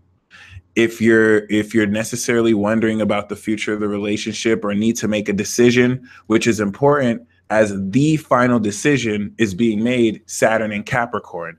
You had to experience, some of you were wondering why do I keep going back? You had to keep going back. Neptune and Saturn was like, no, you still need to experience and have a case, so that now you make the decision. All right. So if you would like to supplement that, to confirm your intuition, if you would like to know, are you just like starting out, this reading is ideal for those who are just starting out, hitting a dry patch, or it could be general if you're just stuck or unsure. So yeah, I will pull 2 tarot card spreads, one for each person, focusing on the relationship at hand, and then one for the reflection of each. And this will be really cool because when I'm able to see the individual reflection of the cards, it'll definitely let us know where each person's mind and soul is at. And then we'll have the reflection as well to see what obstacles are getting in the way. This one is $22 on sale for $11. So you can get both of them for $20, even though the full price is $40. For $20, you can get both the soulmate reading as well as the twin flame reading. If you're not sure who your twin flame is, or if you're not with someone and you don't feel it's your twin flame, I would just kind of get the soulmate one first, just so you can see, especially if you're new to this, so you can see if it's accurate to you. If you're new to this, test me. If you're new to this, this is an opposite. This is a very great chance to test my skills. I vouch for it. I've been doing this for a couple years. I have not yet had one inaccurate reading, and it's so fun to me. So if you're ready to come into the full clarity, some of you can find out you have a connection to someone you knew you did, I will confirm this to you. And anyone in the live chat that has had a reading with me can vouch for me. They'll let you know my readings are super accurate, super legit. This is going to be really fun, and it's going to the theme here is to instill you with a lot of hope, to know that what you may not be aware of or think is true is actually true for you. And for a lot of the themes that I pull for love readings, it's rare that I'll get any negativity, because it's really just, once again, believing yourself. So if you want the details, I got you. The cards will pull it out, and we'll get it through. Once again, the twin flame relationship reading will kind of allow you to know more if you're ready to make a decision concerning a special someone. And we can even go more into the karma between you and this twin flame. So that being said, we are going to pull cards to determine for the zodiac signs what this week will manifest for you, like with this new moon, with the shifting, with Mercury going direct. I hope you understand the last 2 weeks changed your life forever. And this is the week where you're going to look in hindsight and finally get an understanding of, oh, all right, this progressive hindsight was only slow because of Saturn. This week, we not only shift, but this is collective where everyone in the world is definitely coming into a very major understanding of, wow, okay. So, yeah. Rachel McGinley said the peace dealer dub sacks coming in with the fire plug. This is why I call myself the peace dealer. Like I really do see myself as a trapper because you can't get these peace anywhere else. Just like drugs are illegal, tarot cards are taboo. And you know what I'm saying? I feel like I have to pitch this piece because certain people don't want to give this out. So yeah, I got the dubs on deck. If you want the $20 special, holler at the piece dealer. I got you. Um yeah, so Aries moon, Aries rising. We have the 4 of swords, and the 4 of swords is saying that this week you're going to gain a lot of relaxation, if I may say so. And it's not even so much relaxation as much as it is mental health. Okay. If you have the theme for you this week is mental health and mental stability. If you find that you're so stressed, can you guys see the cards? If you guys find that you're stressed, it's because you're not having enough relaxation. So do everything you can to relax. All right. Do everything you can to relax. Do everything. If you need to take off the whole week, because Aries, you're going to go through one of the craziest shifts. This is going to hit you directly. So if you have to take off the whole week, just relax, just rest. Don't try and do anything too crazy. This is going to be a week where you gain rest because any imbalance in mental stability is going to stabilize very well. Okay, so definitely take advantage in the best way that you can of any opportunities to really, rest yourself. All right. Taurus moon, Taurus rising. This week we have the 9 of Pentacles. All right. So what I'm pulling the cards for, guys, is the shifting. So for Aries, the shifting for you is, I'm not gonna lie, Aries, like you've been a little bit mentally unstable because people have been pissing you the crap off. It's literally if anyone who's been really authentic and real, it's hard not to be mentally unstable because people are being so fake. So this is going to shift you into a, okay, USA, right? Taurus, with the 9 of Pentacles, you're going to shift into a greater sense of wealth. All right. Where you've had to be patient for things to come in, but the 9 of Pentacles is shifting luxury. You're going to shift into luxury this week. And this is going to be really great because you'll definitely be able to, through your discipline. See, the thing I love about the 9 of Pentacles is it's not money that just comes out of nowhere, like a Tower card, 10 of Pentacles. It's money that you worked hard for, and you'll find that you're able to cloud up. Gemini moon, Gemini rising. We have the 10 of Pentacles. So this is very similar to Taurus. It's also talking about a lot of wealth, but the 9 of Pentacles is more so liquid cash. It's luxury. It's like I have $10,000 in my Birkenstock pants right now and that I can just spend. The 10 of Pentacles is more investment funds. It's more a legacy. It's definitely more Rachel, I'm a spiritual gangster. You know what it is. It's definitely a lot more to do with traditions. So you're going to have an important tradition established, but for both Gemini and Taurus, Racks. There's going to be a lot of money. And this is important because both you signs are stepping into a whole new level of financial abundance. Okay. So keep that in mind. Once again, before I pull the super chat, or not once again, before I pull the super chat, I'm gonna do a ritual with you guys, and it's the same ritual we've been doing. We're just gonna add a little bit more. It's just gonna be a simple breathing exercise, yeah, and intentional focus. So stay tuned before you do super chat. So Cancer, Cancer Moon, Cancer Rising. We have the Page of Wands. The Page of Wands is talking about something that you've been learning. You've been trying to learn something that has been pretty hard to grasp, and it hasn't necessarily been the easiest to understand or engage. What's going to happen is that you're going to finally crack through, and you're going to be in a position to my bad. You're going to actually be in a position to really harness very profoundly this lesson.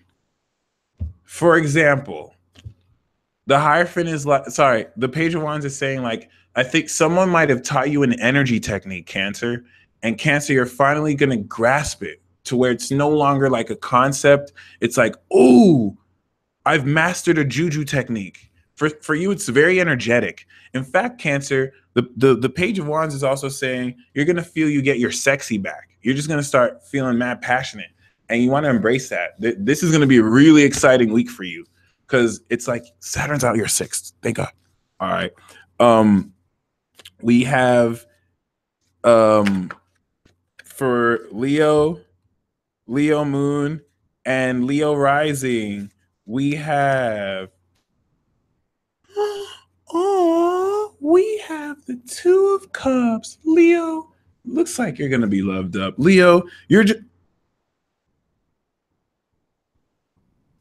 Leo, let me break it down for you. Leo, you're just gonna be having a monologue. Leo, you know how you'll just monologue as usual? You'll just have like a 5-hour monologue because you're not in your own world. People think you're in your own world. You're very much so in this real world. You just monologue, and you actually want other people to hear you. All right.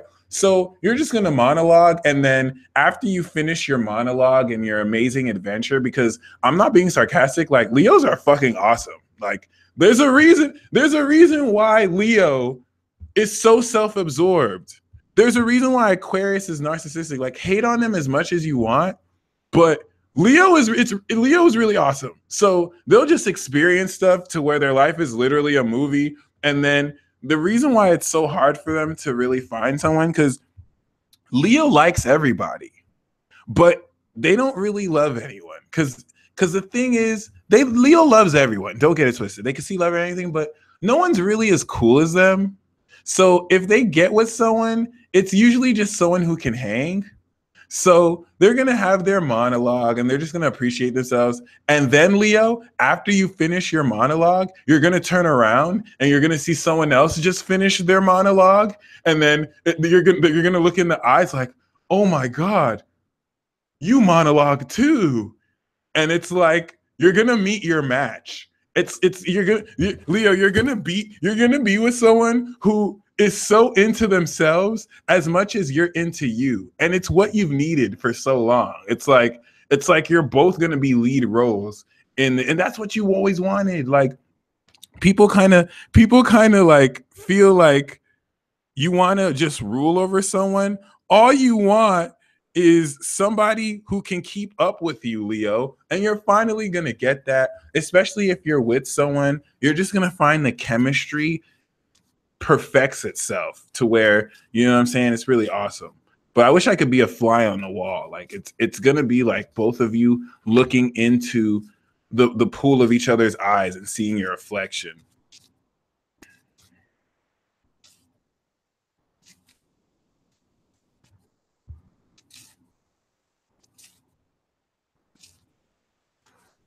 Virgo moon, Virgo rising. we have the Fool card. The Fool card is saying that you're kicking off this brand new adventure with a blast. Moving forward, anything from now on is no longer filler. Everything from now on is no longer filler. So if anything new, you have to have an open mind with. If you meet anyone new from now on, if you do anything new, this is a part of your canon. Everything from this new moon, okay? So Virgo, this week is you shifting into a new phase, a new adventure, a brand new everything, if you feel me, okay? And it's just going to be very, very, very, very interesting, not necessarily as disheartening as it may seem. You just want to make sure you have an open mind because you're going to be dealing with certain influences that aren't the most stable, especially with the Fool. You're going to be doing some fools, and they're actually just kind of meant to open up your mind about certain things you were a bit too concrete about, if I may say so myself. Libra moon, Libra rising. I'm looking at this webcam. You're here. Oh my God. I don't know how I just made that mistake and try to lie about it at the same time. All right. So Libra moon, Libra rising. Ooh, the hot channel just came out. So Libra, I just got hijacked. See, you cardinal signs are just mind controllers. That's what I'm starting to realize. I'm sorry, I shouldn't have snitched. But Libra, before I pull your card, some of y'all need to stop running away from this cosmic agentry job. Libra, I'm gonna put you on blast real quick. Please excuse me. See, guys, before 2015, Libra was just all adamant, I demand to see an alien. I demand to see magic. You saw some atheist Libras and Virgos be like, nah, screw this. I want to see real spiritual stuff. I see all these delusional people. You know what I'm saying? Yeah, I believe in imagination, but some people have over-imagination. I want to actually see these aliens. All right, for Virgo, it's like they wanted to see magic. They got what they wished for. Now they're depressed, okay? And then Libra, I want to see aliens. I want to believe in this space exploration. And then, Saturn went into Sagittarius. They started seeing aliens. They started being spirit detectives. Every Libra is Yusuke Urameshi right now, where it's like, yeah, I used to have such a profound respect for the spiritual realm, and now they're really realizing the real spiritual politics, and it's like, oh my gosh, I don't care about aliens. So Libras now are like, no, it's okay. No, I just want my normal, regular life back. No, I just want my normal, regular life back. I'm so sorry. I know aliens exist now. Wait, hold on. Please, no, please. I'm not trying to be a cosmic agent. And the universe is like, nope, too late. We were trying to wait, but you wanted to demand it. No, it's all good. And now you guys are forced to deal with certain things you don't want to see because you're seeing people's energy and you're seeing that people are really demons, and you're starting to see for the first time in a long time, how higher vibrational frequencies interact sociologically with people. And now you're hella jealous of Gemini because you see how we can just pretend to be 3D, but then it's like we keep it. No, I'm just joking. You're not jealous at all. But yeah, we do have the Sun card. So don't worry. Thankfully, there's a lot of happiness and there's a lot of illumination and bliss. So I know I was channeling this exaggerated message, but you're going to shift into a lot of enlightenment and clarity. And I really do mean this because your experiences with people have been so intense. Just to have a normal, you miss the days. Don't you miss back in 2008 or back in 2012 when you can just have a normal conversation with somebody? And it was still weird. Once 2008 came, there was just this subtle shift, Libra, and it was still weird, but you could actually have a normal conversation with someone and you could apply your charm. Once 2015, 2016 came in, no, it was impossible to talk with someone without their demons coming out. yeah, so how's the weather? And like this was every Libra 2016. Someone will come up to me and be like, so how, and Libra will be like, so how's the weather? How do you feel? And then the person who they don't know will be like, the weather's pretty nice. It kind of reminds me of last night, how I basically got beat in the head by my ex-husband, and I just don't know how to cope because I don't understand what's real life anymore. And now Libra's like, oh my God, like I was just trying to have small talk, and now I'm helping you process psychologically your life because I'm actually intelligent enough. What's going on? And then it's just like, okay, that's cool. That was just one experience. And then you go to the grocery store and you're getting your groceries and there's a long line and it's like, oh, so yeah, I hope you're having a nice day. And it's like, yeah, no, I'm not really having a nice day. Actually, I just lost my grandma, and for the first time, I'm starting to have psychological trauma. And it's just like, what the? Why can't I have a normal conversation? Now, Scorpio moon, Scorpio rising is over here like, Libra, you need to chill because this is basically our entire life since birth. Scorpio, this is just gonna be a little bit weird, but only because now, like, you know, Jupiter is in your sign, so everything's kind of being rectified. You're getting your swag back. Everyone who counted out Scorpio, see, Jupiter is going in this, sorry, Saturn is going to Cap now. So now Scorpio is going to start to feel the effects and see the effects of Jupiter and Scorpio. And everyone who was talking down on Scorpio and or Scorpio rising or Scorpio moon, and everyone that was kind of throwing shade, you know how Scorpio was good 2 years ago. Scorpio started clouding up 2 years ago. They started getting, you know, they were still struggling, right? But now Scorpio's like, okay, now I could come out and be like, aha, I'm getting you back. I'm getting you back. Oh, remember when you said this to me? Oh, remember when you said this to me? Oh, you thought you was hot. You thought you was hot because you could just downplay me. Even though it's so ironic because some of you Scorpios were just kind of asking for it. You know, and when I say asking for it, I just mean like blatantly exposing people's schemes and just kind of like someone would be hiding something and then you just be like, hey, so why are you hiding this? And then you're just kind of like surprised that they're mad at you 2 years later because, like, you know what I'm saying? You basically stopped what they were doing. It's all good because you're going to cloud up. Just like Taurus, you also got the Nine of Pentacles, which is very symbolic that the opposite signs get the same card. So for those of you who've been working hard, going through financial like lows, oh, you're going to come up hard. You're going to come up heavy. For some of you, this could be the first time in a long time you've come up this much. So for those of you who are already financially independent, this is really just saying, like, you know, you're going to experience a lot. Oh, I need to step back more with this. You're going to experience a lot greater emphasis in your wealth. And it's just a week to splurge. But it's not just getting money. In the case of Taurus and Scorpio, you're entering into greater luxury in your life. The quality of stuff you do is going to be on the next level. All right. So we're stepping into a lot of this earth. That's why there's a lot of money and pentacles and material. Keep that in line. All right. So Sagittarius moon, Sagittarius rising. Okay. One moment, because Sagittarius, there's a special transmission that I'm wanting to do, but Jupiter and Saturn are saying that there's something that needs to be done first. It's very, very pivotal. Okay. Because it's not just like we're having a regular Sagittarius shift. If it was that simple, you know, it's not like the Lord of Karma isn't moving out of your sign or anything. You know what I'm saying?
I'm sorry. Listen, you have to understand, I just channel these energies. There was a deep significance to what I just did right now.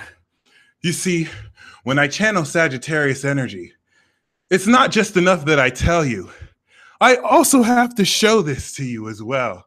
Okay? Do you notice that I lost this?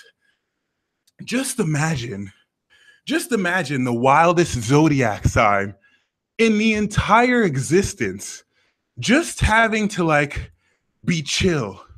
You know that one badass kid who is like, you think you're a cool ass person, but then this wild ass kid comes and you thought you were cool, but then when this kid comes, it's like, someone get him some discipline. Oh my gosh. And then for like 2.5 years, this kid who's usually wild and throwing stuff around, there's like this strict ass nanny who visits the house, and that kid is just like, good.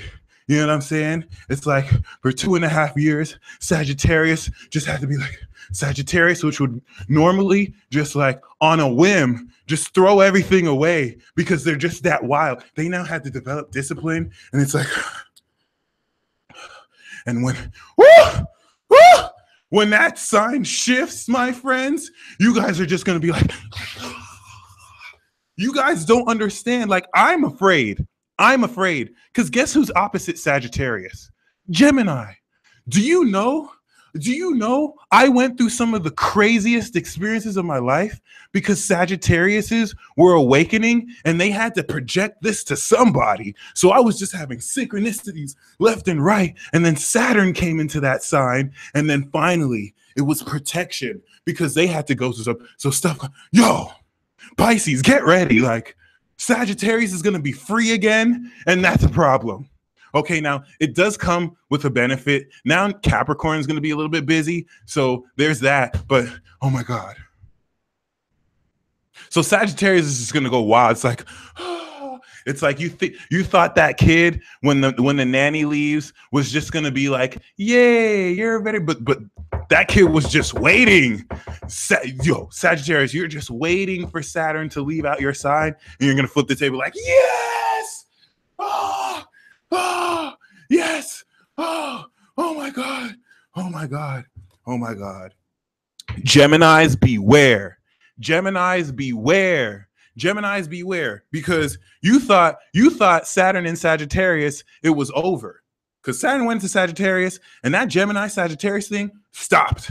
Like, we had to handle what we had to handle. Gemini, don't think they forgot. They're coming straight for you first. Okay. And I don't even mean like an actual Gemini. It doesn't have to be an actual Gemini for some of you people, but trust me, they're coming straight for you first. Don't think it was over. To you, to us, to them, we're just target practice. Okay. So make sure this is okay. Okay. The card that we have for you guys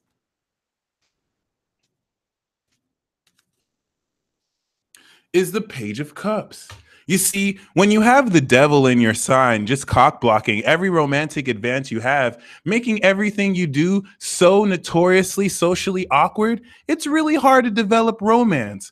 I know, Sagittarius, you wanted something meaningful, but it's really hard to develop meaningful romantic connections when you do something amazing and then Saturn just drops an entire turd on your romantic experience, probably from something outside of yourself. But the Page of Cups is finally romance opening. All right. It's the kind of romance that opens up when you don't have an angry uncle peering over your shoulder because you took someone out to the movies and now, you just have this strict influence that's like, hey, don't touch hands. What are you doing? What are you now? That angry uncle is out, and it's like you can call. Sag, we know you have like multiple options. So we know you're gonna this is you like sending a text to like someone you like, but we know you're gonna send the same text to like 10 people, and you're gonna have fun. It is what it is. Go wild and crazy. But the Page of Cups for some of you is talking about new love. Even if it's not with someone new, it's new feelings that will be linked with your intuition awakening. Capricorn, Capricorn moon, Capricorn rising. Oh my God. Of course, we have the death card. So if Pluto didn't kill you, Saturn's going to finish the job. But this of course speaks profoundly to transformation, Capricorn. Oh my God. Anything that you've been wanting to transform is just going to move into full focus. It's over, Cap. Something is over forever for you this week. This week is like the official end and new beginning. But for you, Capricorn, I see this as the awakening and, well, not awakening, but the transformation that you have been personally working through. As a Capricorn moon, I've been waiting for this my entire life because it's like, oh my God, this is finally going to shed all the false onions and layers of myself. This is a heavily transformative. It's like Pluto just kind of, and then Saturn's going to finally sweep that rubble away. So yeah, I think in a few cases, because some of you Caps have had like near-death experiences, but I think in your case, yeah, it's anything that got in the way of this new beginning is finally gonna move. All right. So Aquarius moon, Aquarius rising. We have your card, the King of Swords. You're gonna just shift back into your objectivity. And there's a deeper significance to this.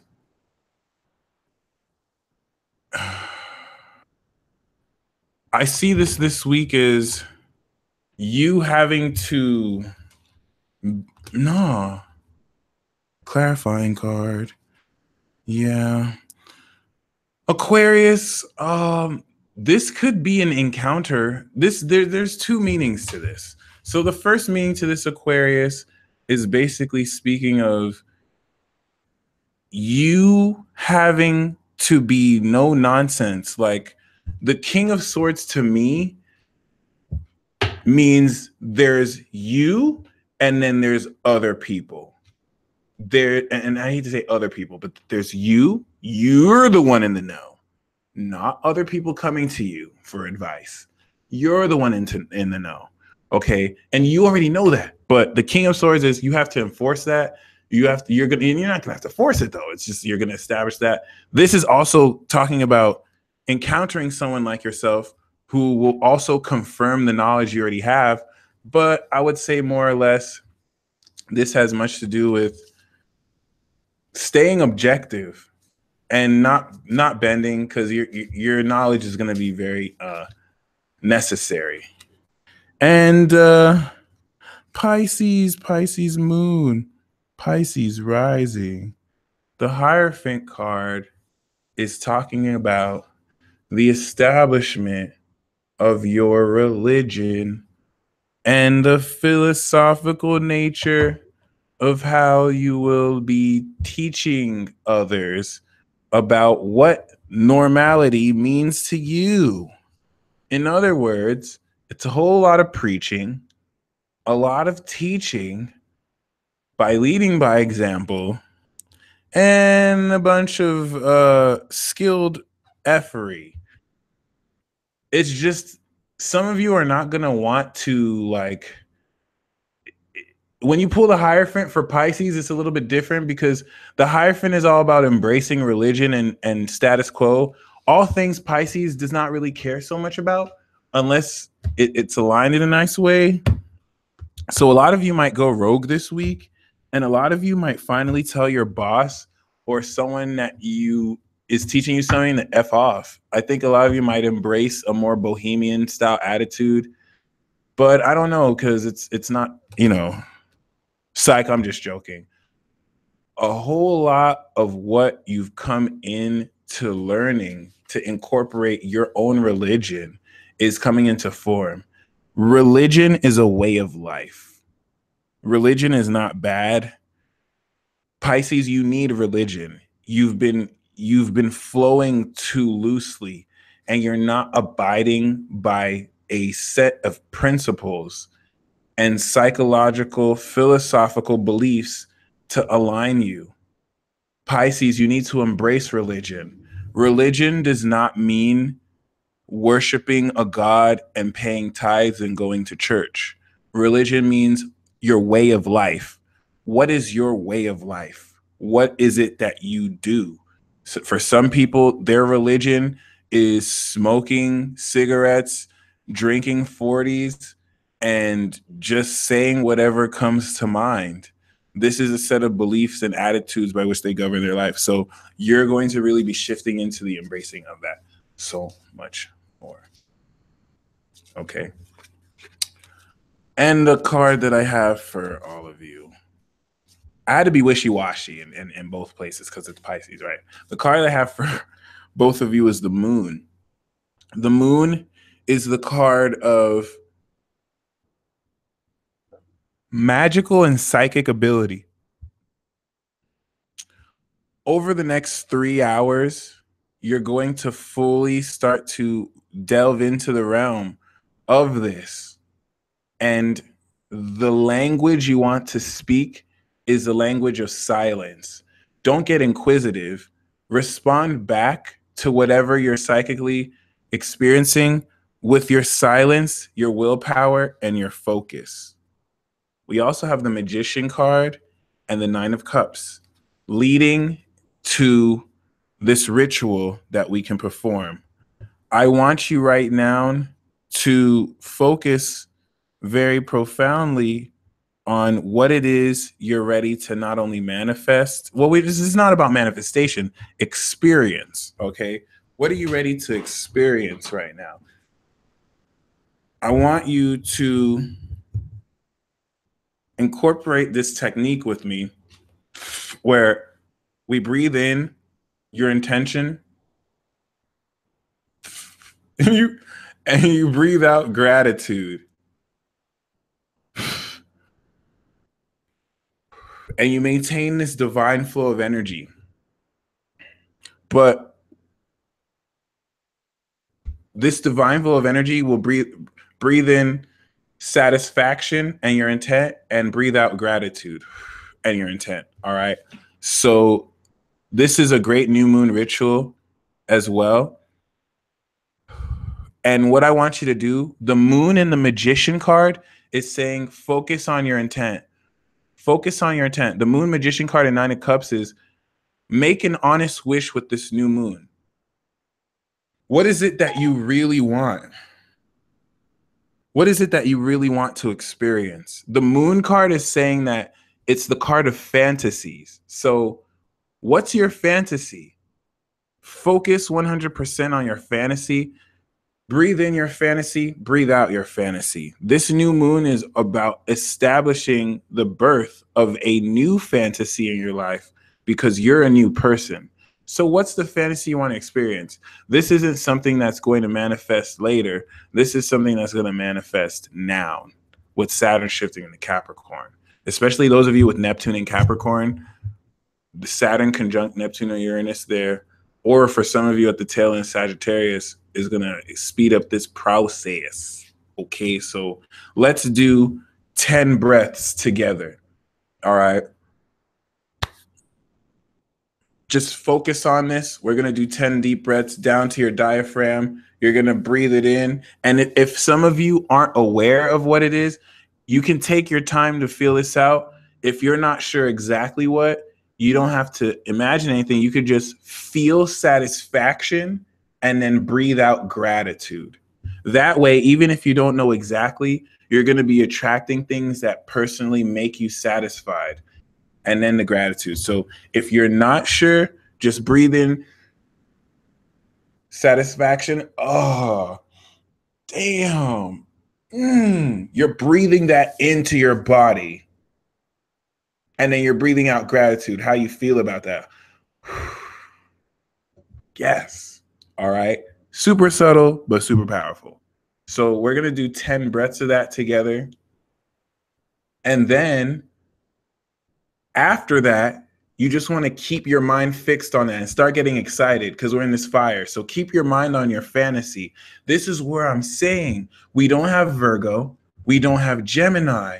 So you don't have to be in a position to try and make sense of this. Your fantasy doesn't have to make sense.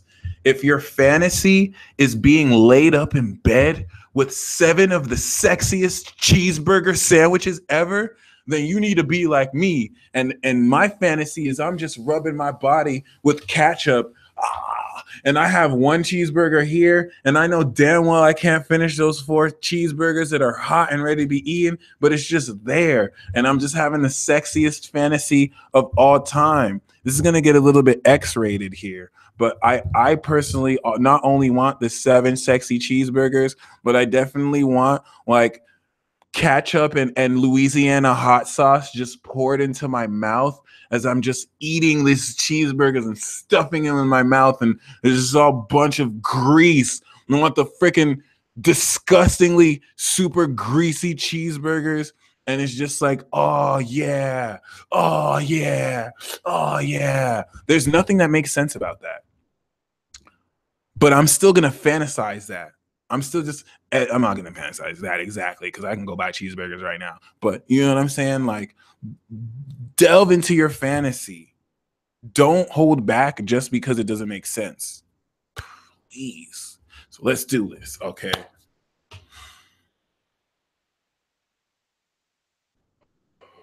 Ooh, one more technique. For those of you who actually have an imagination, sorry. For those of you, sometimes my cat Moon be sarcastic and trolls me. For those of you who actually like have things you're envisioning, I want you to ground it in a word. So the first step is to evoke the feelings and the sensations. And then what's one word that represents all of that? So imagine everything that your fantasy, what's 1 or 2 words or a statement that represents that? There's power in that. So when you breathe in the word. This is an alternate way for some of you to do this, all right? So breathe in the word and charge that word with power through that 10. So what this is doing is it's charging it up. And then after you have that word, then just focus on it and just do the breathing. And it's like a mental sigil. All right. Or if it's not a word, it can be a symbol. It doesn't have to be a word. It could be like a symbol. Or it could be a word and a symbol and a feeling. Okay, so bring all of this into this. Sorry for my rambling and being a Gemini. Let's do this. Okay, so first of all, before we do this, I want you to ground your energy with the power of the earth and just feel all of your energy and your stress melting down into the ground. Everything that just kind of had you just feel it melting. Just feel it. Just feel the earth just taking all your stress away. All right, you're just intending for it to take it away. Nice. Some of you may start to feel lighter. Some of you may definitely start to, feel a lot more nurturing. This is because the earth loves you. Mother Gaia loves you. She thinks that humanity and some of you are very annoying, but she loves you because she loves you like a child, and she knows most of it is not your fault. Okay, and she will do anything to nurture and keep you safe. All you have to do is just allow this energy to drain down. And now we're grounded. Now I want you to feel white light coming from the universe and washing your body and coming from your crown down. Oh, wait. Before you do that, for some of you, you can also envision nature energy coming up from your root to keep you grounded. Now picture the white light coming down. And the white light from the sun and universe are just nourishing your cells. Woo! Some of you may feel your energy activate now. I see Brianna is reciting Nam Myo Renge Kyo. Ralph is playing 528 hertz. Okay.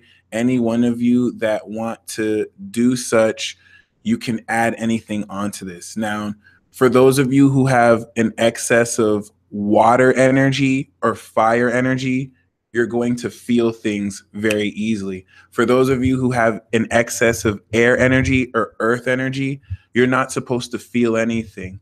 This is going to be an increased physical sensation or just increased mental capacity. So some of you may not feel anything.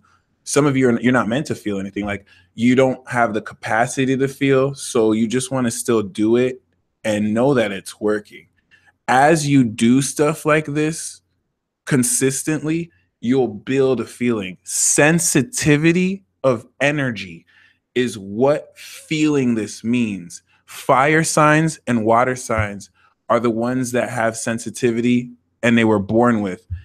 Earth signs and air signs, you literally have to grow into this because let's just peep game. When a progressed air sign moves into a water sign, progressed Geminis become progressed Cancers, progressed Libras become progressed Scorpios. This is you building emotional sensitivity to feel into vibrations. And earth signs progress into air signs, but theirs is a little different. It's going to come more mentally. So if you don't feel it, this is a practice that I want to give to you to where when you spend time in meditation and when you spend time doing such, you start to, sense these. So once again, I've given you guys an extra time to ground, all right, and keep the white light, keep the breathing. Don't worry. You don't have to feel this, by the way. It's just your intentional focus. But for those of you who feel it, keep on adding on to it. All right. And now with this white light moving in, I would like you to feel and blast in loving energy back into your heart. This is incorporating the fire of this in a way, or the water in a fire. Okay. And now finally, we have incorporated all of the elements somewhat. And let us start. So you can put your hands together like this and put energy through your hands or on your heart. Um,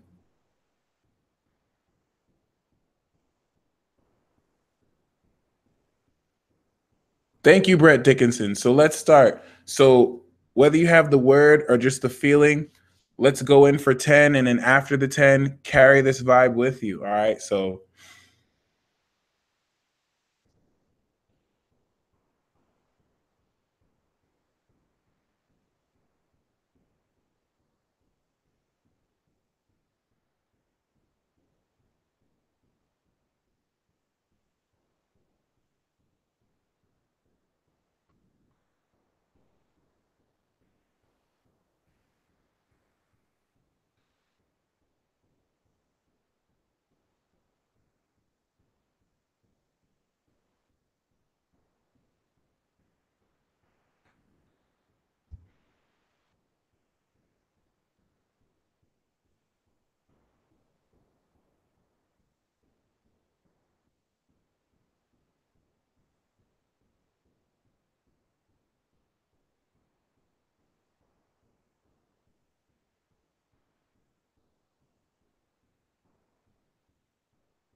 Alrighty. So, yeah, my friends, we have now completed 10 breaths. Each of these breaths represent a phase of completion, but what you really did was you just breathed in a lot of energy and you cleared out anything that was like excess within you. So, once again, keep this in mind because what those 10 breaths have done for you is now complete the energy. And now it's in your vibration. You've now kind of created a force field too for any of you who feel, lightheaded or whatnot. And yeah, just be mindful of what your thoughts are because if you think negatively or if you think negative thoughts, it's going to manifest. If you think positive thoughts, this energy exercise we do will help accelerate. But also, when you're focusing on what you're wanting to experience, focus on the end experience. What does it feel like when you've fully completed and realized it? Number one. And number two, I have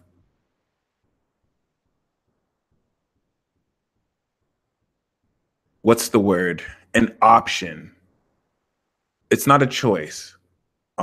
But for those of you who are wanting to now let go, there's two initiation tiers. Okay. So the first one, we just had you do 10 breaths. So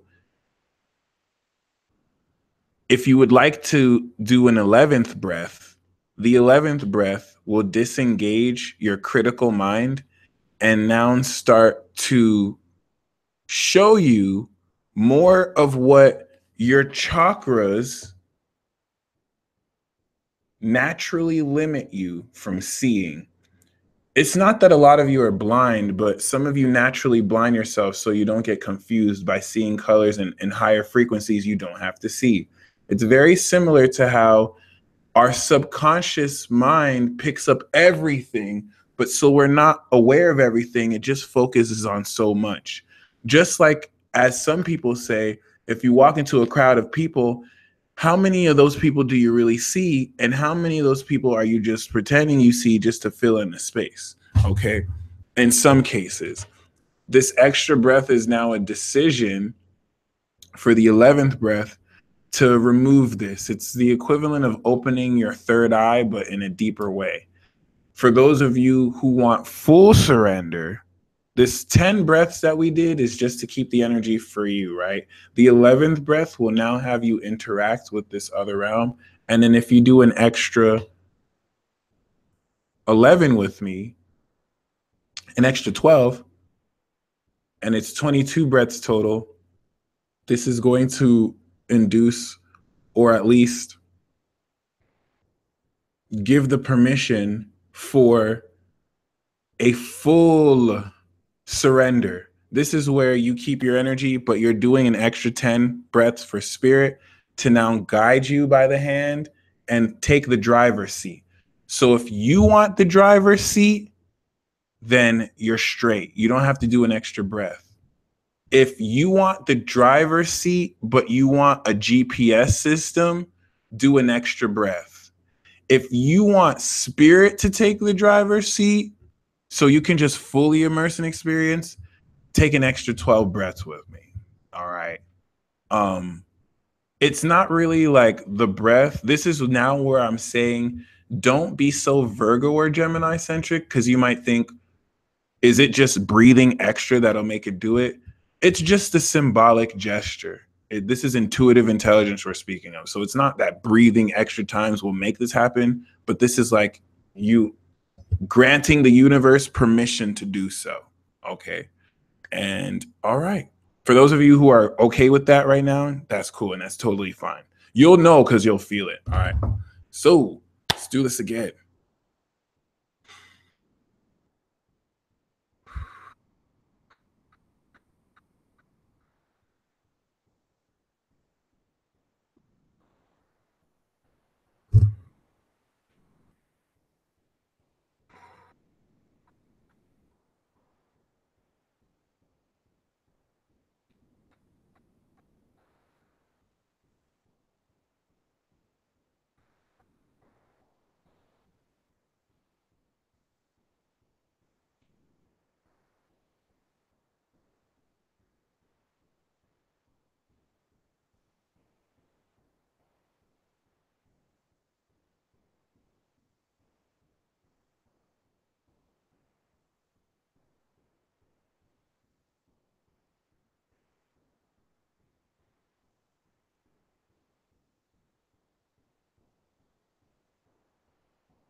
I'm pretty sure I did like 13 on accident right now, but it's all good.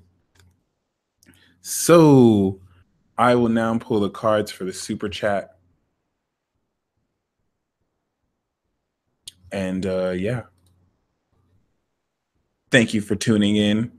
And the only other thing I have to say for this week is definitely prepare for a very exciting introduction into the new chapter in your life where you're stepping back into the central theme of why you even exist.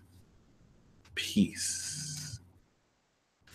Lonnie Andrea, we have the Hierophant. The Hierophant is definitely speaking of you being in a position to, oops, we'll do like that. The Hierophant is speaking of you being in a position to really do things by the book and allow yourself to believe in the status quo, if anything. Not believe in the status quo. Do everything that you do by the book and take note of what the rules and regulations are, because this will actually protect and help you currently. Parita Patel, your wish is coming true. So congratulations. This is definitely going to be very awesome, very powerful, and very magical, because it's really more or less going to illustrate how much of your intentional focus brought this into being. So congratulations. And if you haven't made a wish, make a wish, because it's coming true. Woo! Licto 13. The card that I have for you is the Ace of Cups. The Ace of Cups is saying there's a new phase of love and deep emotional feelings that are going to occur. So if it's with someone already, it's going to be at a deep level. But enjoy this new phase of love. It's going to be powerful. All right. Chad Taylor. Definitely would love to work too. Interestingly enough, we have the Lovers for you. The Lovers is definitely speaking of, thank you, Jules Cade. The Lovers is speaking of a very passionate level of charisma where you're going to really feel more receptive into your attractability and attractiveness. So tap into your attractiveness, because it's definitely going to turn heads, okay? And you can look to a choice you make. You'll have the choice to step into one or not. So have fun, okay?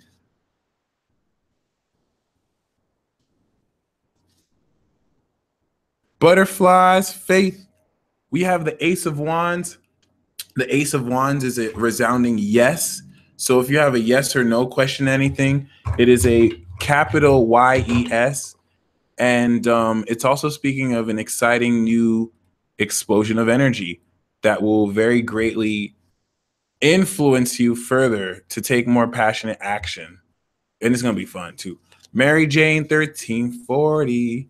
We have the Lovers card for you too. So you're going to have the choice to really make a very interesting and very powerful, a very interesting and also very powerful connection with the soulmate. All right. It's going to come as an option for you. And know if you take that choice, it'll definitely be fun, really fun. Nasheed Waters. I have someone who donated, but the message got deleted. So it doesn't tell me what name it is. But Nasheed Waters. Oh, there we go. I got it. But before that, Nasheed Waters. Why do my Scorpio bro and his Gemini wife lie to me about the past?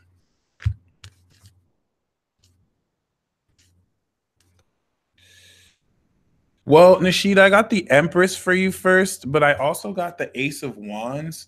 So this is also like a, if you know, a yes card, like if you want yes or no. This is not answering your question. It actually wants you to more embrace birth.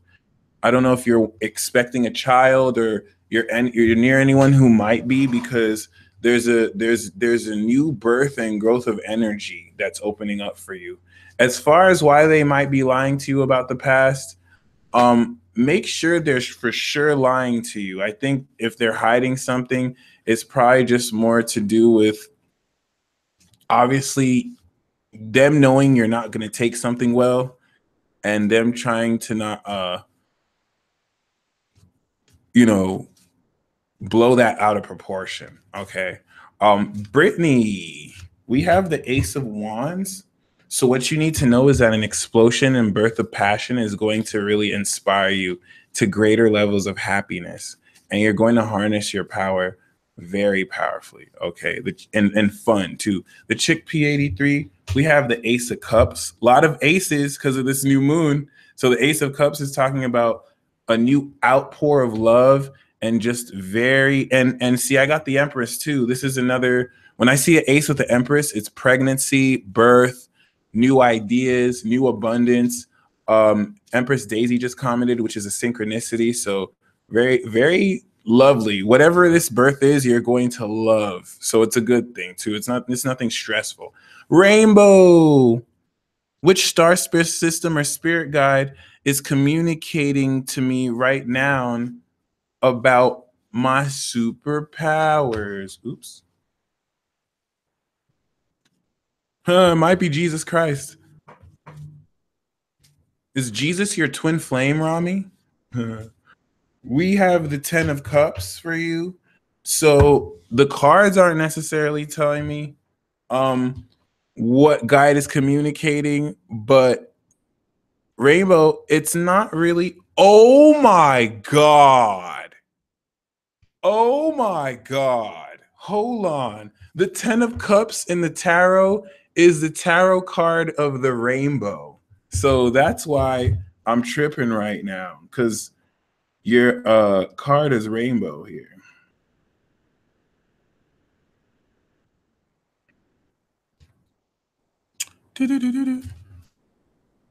If you can see this rainbow, I pulled this card for you. And it's not really a star system rainbow. It's the whole universe that's communicating, because your superpower is and this is a very rare craft. You're a star crafter. You're someone who intercedes with the universe to work outside of time to allow certain things to be destined to happen. So the only thing more powerful than manipulating reality like witches do is starcraft, manipulating destiny to where things just automatically flow with your intent. So that's gangster. That's really gangster. Miss Kiki, we have the Hermit card for you. The Hermit card is talking about you're going to develop. Ooh, we got the Ace of Wands and the 10 of Pentacles too. So this is just kind of speaking of developing your own personal tradition, and you're going to develop your own special magical and psychic techniques that have never before been written about. So you can trust your inner wisdom, because the Hermit card is talking about a specialized, not for public technique that is totally like unique to you and super badass, because it's like you're the only one who could do it. Larry Jacko, we have the 5 of Pentacles. So you're going through a temporary phase of lack. The 5 of Pentacles usually comes up with financial problems, but you don't have financial problems. You're going through a temporary phase of feeling alienated and lack so that you can find your spark again. And you're going to find your spark again. So just shake a little bit any such fear, because this is super temporary. And once Saturn shifts into Capricorn, after next week, you'll shake out of it. But just kind of adapt to this temporary influence. Okay. Blue Moon Rising. We have the 10 of Pentacles. So for you, this is definitely speaking of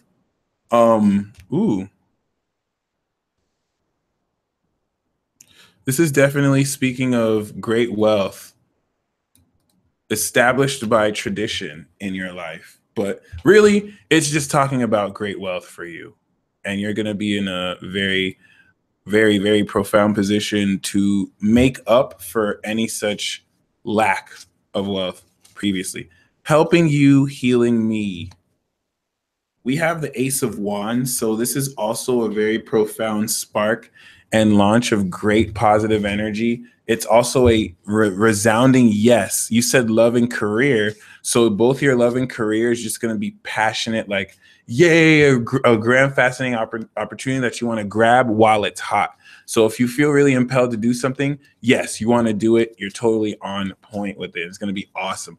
K Martin, we have the Five of Pentacles for you as well. And it's saying we have the Ten of Cups. So there's your bliss. But before you could reach your bliss, you want to just be at peace with what seems like a chaotic and lonely situation. This is very temporary, and it's just you finally finishing the last parts of that old energy. And when I mean old energy, it's just letting go of certain ways of thinking that keep you in a state of lack. But I say this is temporary because it's not really even your energy. You're just going to shake it off and then go once again to this bliss. Nika, we have the Nine of Pentacles.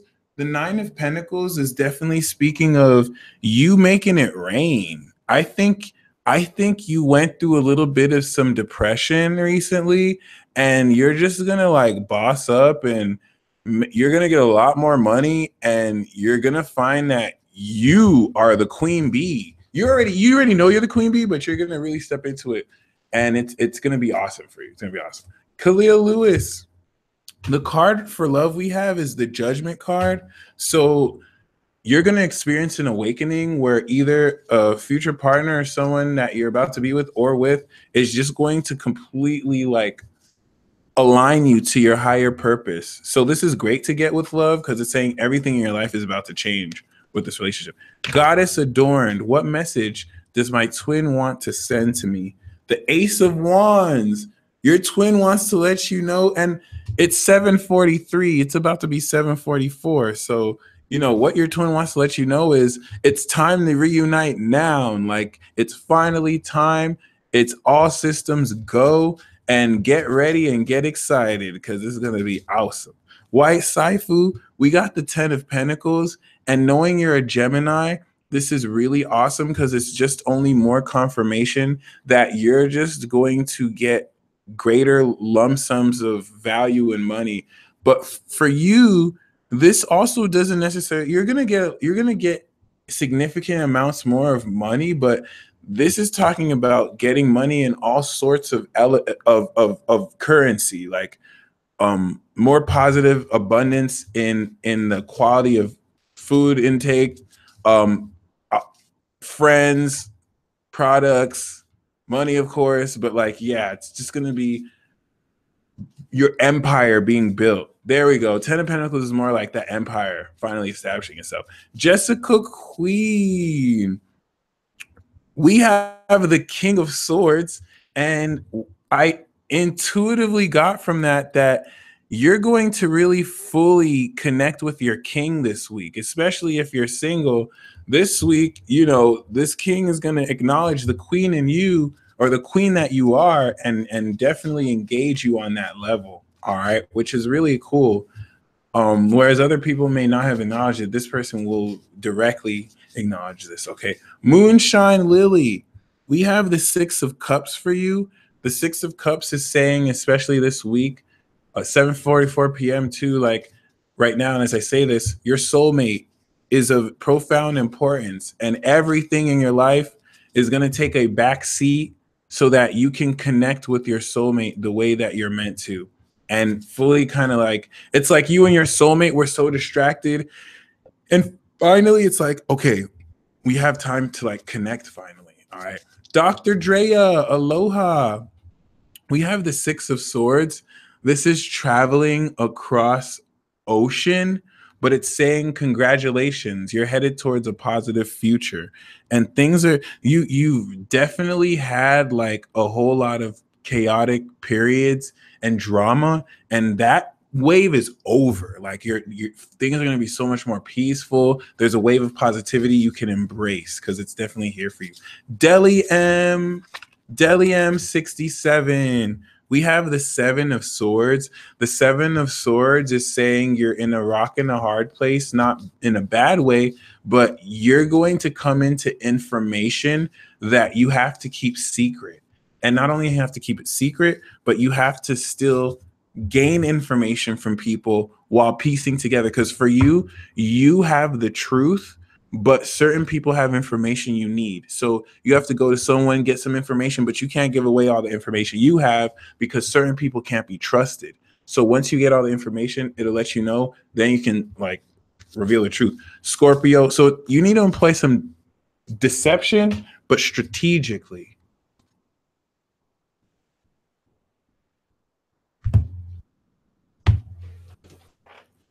I ran out of battery already?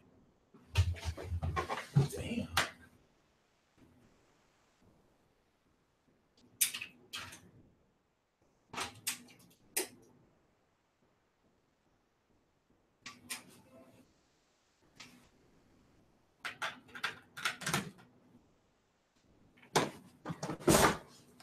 All right. Scorpio Queen.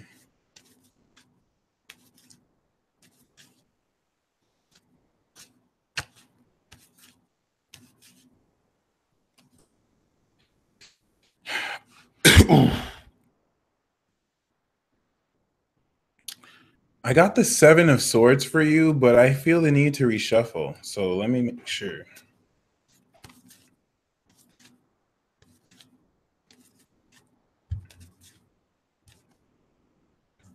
Yes, yes. This Aries man is your soulmate. This Aries man is your soulmate. This is just a solid yes. Okay. Nancy.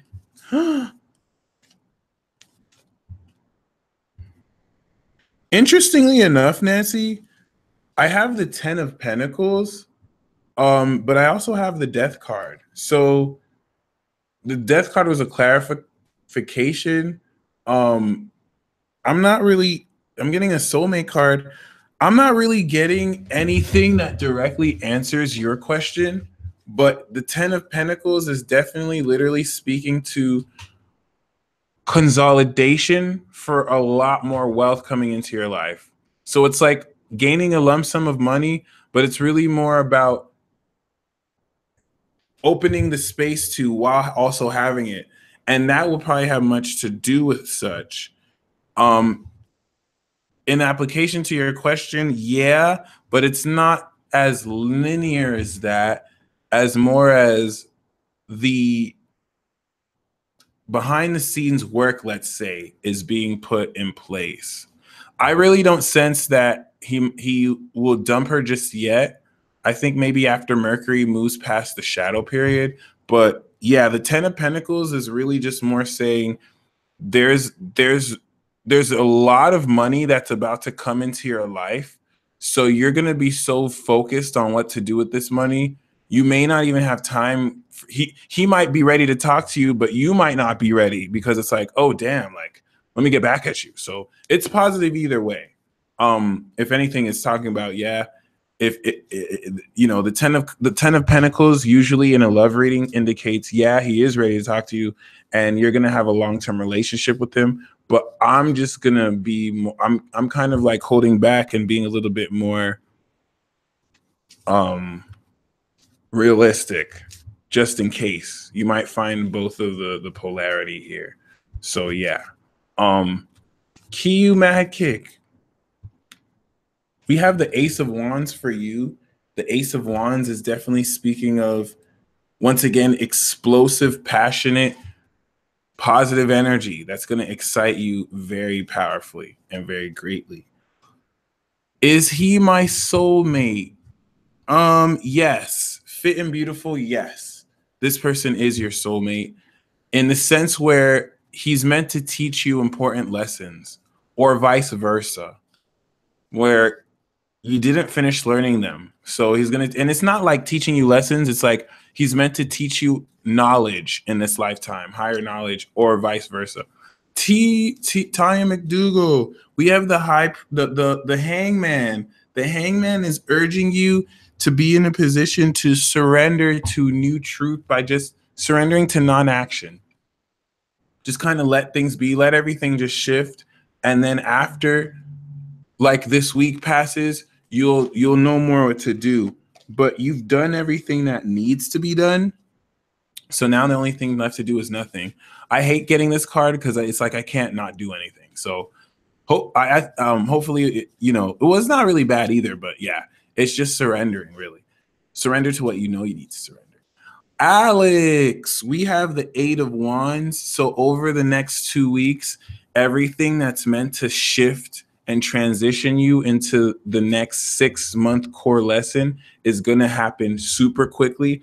And everything is just going to fall into place so that you can experience this. Quantum vibes.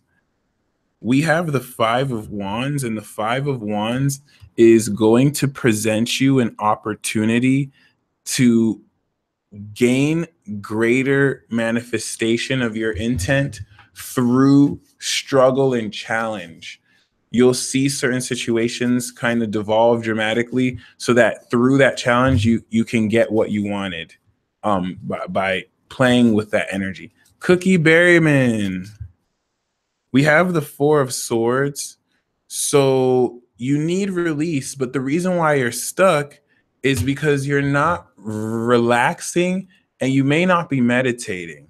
So because your mind is so unfocused and because your mind is so stressed, you're blocking yourself. Once you really relax, take your mind off of what you need a release of, just relax and just kind of like get some rest, then the release will you'll start to feel less stuck. All right. Jazz Ravenel, will I be promoted within the next month or so? The 5 of Swords is actually indicating perhaps an argument with a manager or someone you work with. So this is a definite no card. But if it's a yes, it's saying that, so it's either no, or if it's timed, then it's saying that you're going to get a promotion when Venus is in Aquarius, because this is a Venus and Aquarius card. And Venus will be in Aquarius January 17th, and it'll leave like the beginning of February. So it might be during that time. All right. But then this is also saying beware of an argument that and a misunderstanding. Make sure misunderstandings don't get in the way of you getting promoted as well. Joa, the alien goddess. We have the 6 of Pentacles. The 6 of Pentacles is great for love because it's speaking of the sharing of resources that would be had, to where you're going to find that your personal possessions are coming into a greater union and balance. And the way to say this is going to be the theme of your next relationship or next significant relationship, to where you're both meant to merge resources in a certain way so you can make up for what each other has. This is really great news, by the way. It's a good indicator. It's a moon in Taurus card. So when the moon is in Taurus as well, you'll start to gain a greater understanding of this too. Nicole, is this new Sag a filler? Right off the bat, no, because we are finally done with the filler. So anyone new is part of the new place or the new arc in your life. But the card we have is the Ace of Swords. The Ace of Swords is speaking of, we got the 9 of Swords too. So speak your truth, my friend. You definitely got the sword that will cut away from people's falsities. And when it triggers, speak it. You're going to achieve great victory. And this Ace of Swords is a tool you're going to use, a sacred tool you're going to use to cut through any and everything, and also protect and defend to achieve the greatest victory ever and divine love. Super awesome. Laverne Forrester, what advice does my higher self have for me? Look at this. You asked what advice your higher self has for you. The High Priestess came out, which I like to see as a higher self figure, but it's saying that your intuition is supreme, especially right now. And look what came out, the 9 of Cups. So your intuition is leading you towards your satisfaction and desires. What you think are shortcuts or some things that don't make sense is your intuitive sense, sensing, like seeing through a wall what's happening. So it's like you can see through a wall with your feelings, but your brain can't see through the wall. So your feelings is going to tell you what's beyond that wall, and you just want to listen and act off of that, and you can trust it, which is awesome. Ein, will I move soon? We have the Five of Wands. There are influences that are getting in the way of you moving. And once these challenges and obstacles are out the way, then you're going to be able to move as soon as you want. So the Five of Wands definitely represents certain struggles that you have to transcend and work through, and not really work like work for money hard, but like definitely apply passion and work through. Once these challenges are gone throughout the next 2 weeks, you'll find greater progression in this. Different functional. We have the Seven of Cups. So there's a lot of altered states, and you're experiencing an overactive imagination as both of your energies are getting ready to merge. So this is causing both of you to have to deal with the influx of greater energy. What you want to do is stay as objective as you can, as a lot of this energy gets more and more, mystical or nonsensical, just to kind of keep your bounds. So it's kind of coming into form, but it's doing so in a very non-linear way. All right. Potato dono. We have the Five of Wands. This is talking about having to engage in a sort of competition so that you can express and get through and show others that you're more than qualified for what it is you're fighting for, whether physically or just like mentally or energetically. Happy Seeker 82, we also have the Five of Wands for you as well. And it's just speaking a lot of, in your case, you want to assert you Happy Seeker, you know that you don't have competition, but you have to engage in the competition just so that you can show people around you that you have no competition. So it's going to be a breeze for you, but just go through that petty hassle anyway and have fun. Malika, we have the Seven of Cups for you, and also the King of Swords, and also the Ten of Swords. So this is talking about the end of anything that has really gotten in the way of your clarity, because you have your moon with Sag. So a lot of this shifting is going to clear and dissipate all the illusion and all the deception that people were trying to give towards you. Malika, this is a negative entity who is messing with you from beyond the realm. It's someone that or something that you're going to be a lot more aware of. And the way it's tricking you is testing your mental health to make you think it doesn't really exist, but you're too super on it. So the King of Swords is saying, point your sword at it and kill it. Just by whenever you yell at it, it actually hurts it. It's like you're doing a sword attack at it. So if you find when you get angry and you erupt, and you find that everything's a little peaceful before it comes back again, it's because you hit him with the sword attack. And yeah, just kind of maintain objectivity now that you're aware that this subtle influence is influencing you. Evangeline, we have the Five of Pentacles. The Five of Pentacles is definitely speaking of you having to adapt with this temporary state of lack. You will sail away towards a more positive period, but this is just meant to have challenge and have you wonder, what is it you really want? Because it's only when you're hungry that you really know what you really want. So that's what the purpose of this is for. Once you know, it'll shift positively. Justin O'Hara.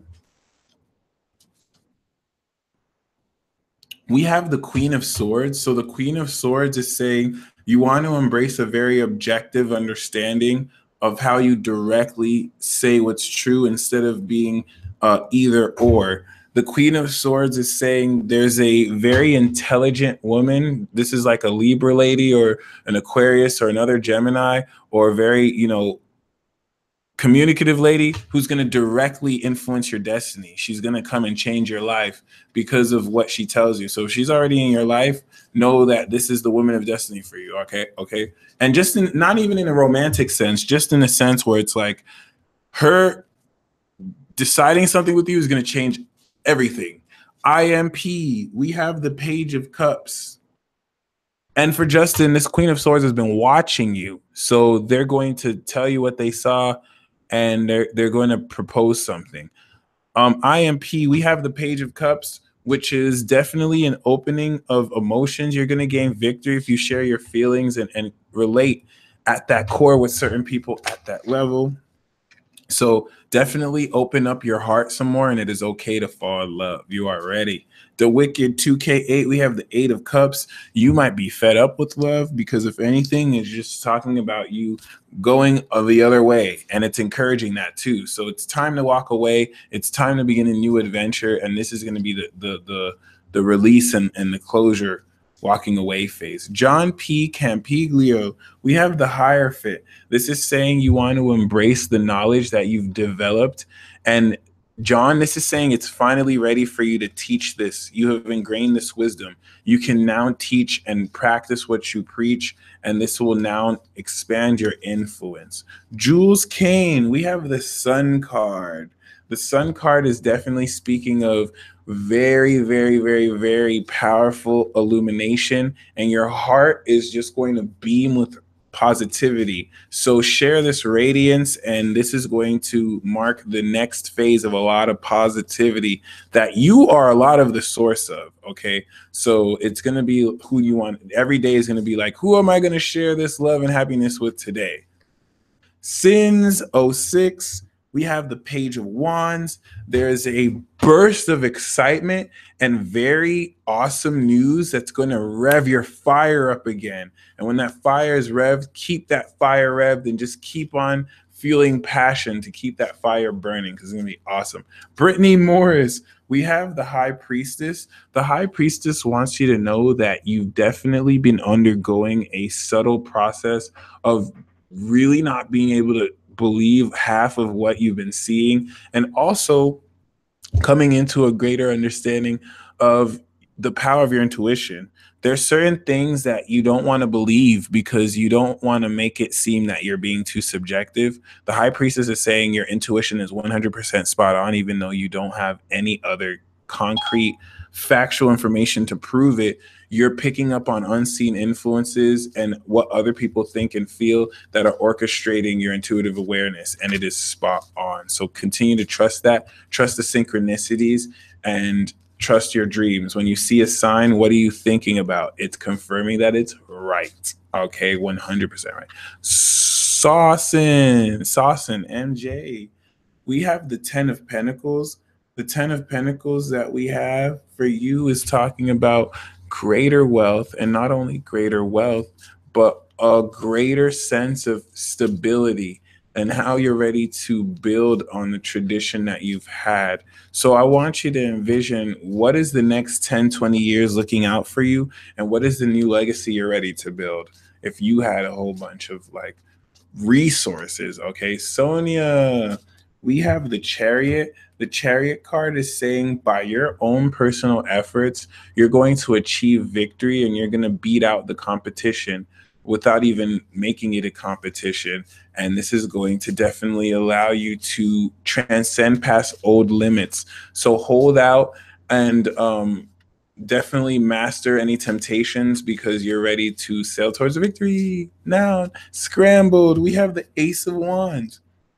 So right now, as we speak, this new moon energy is sparking off powerful passion for you, and whatever sparks, you want to immediately move forward to take advantage of that fire. Okay, Janae Meeks, how does my Pisces ex after 17 years feel about me now that he's been coming around again?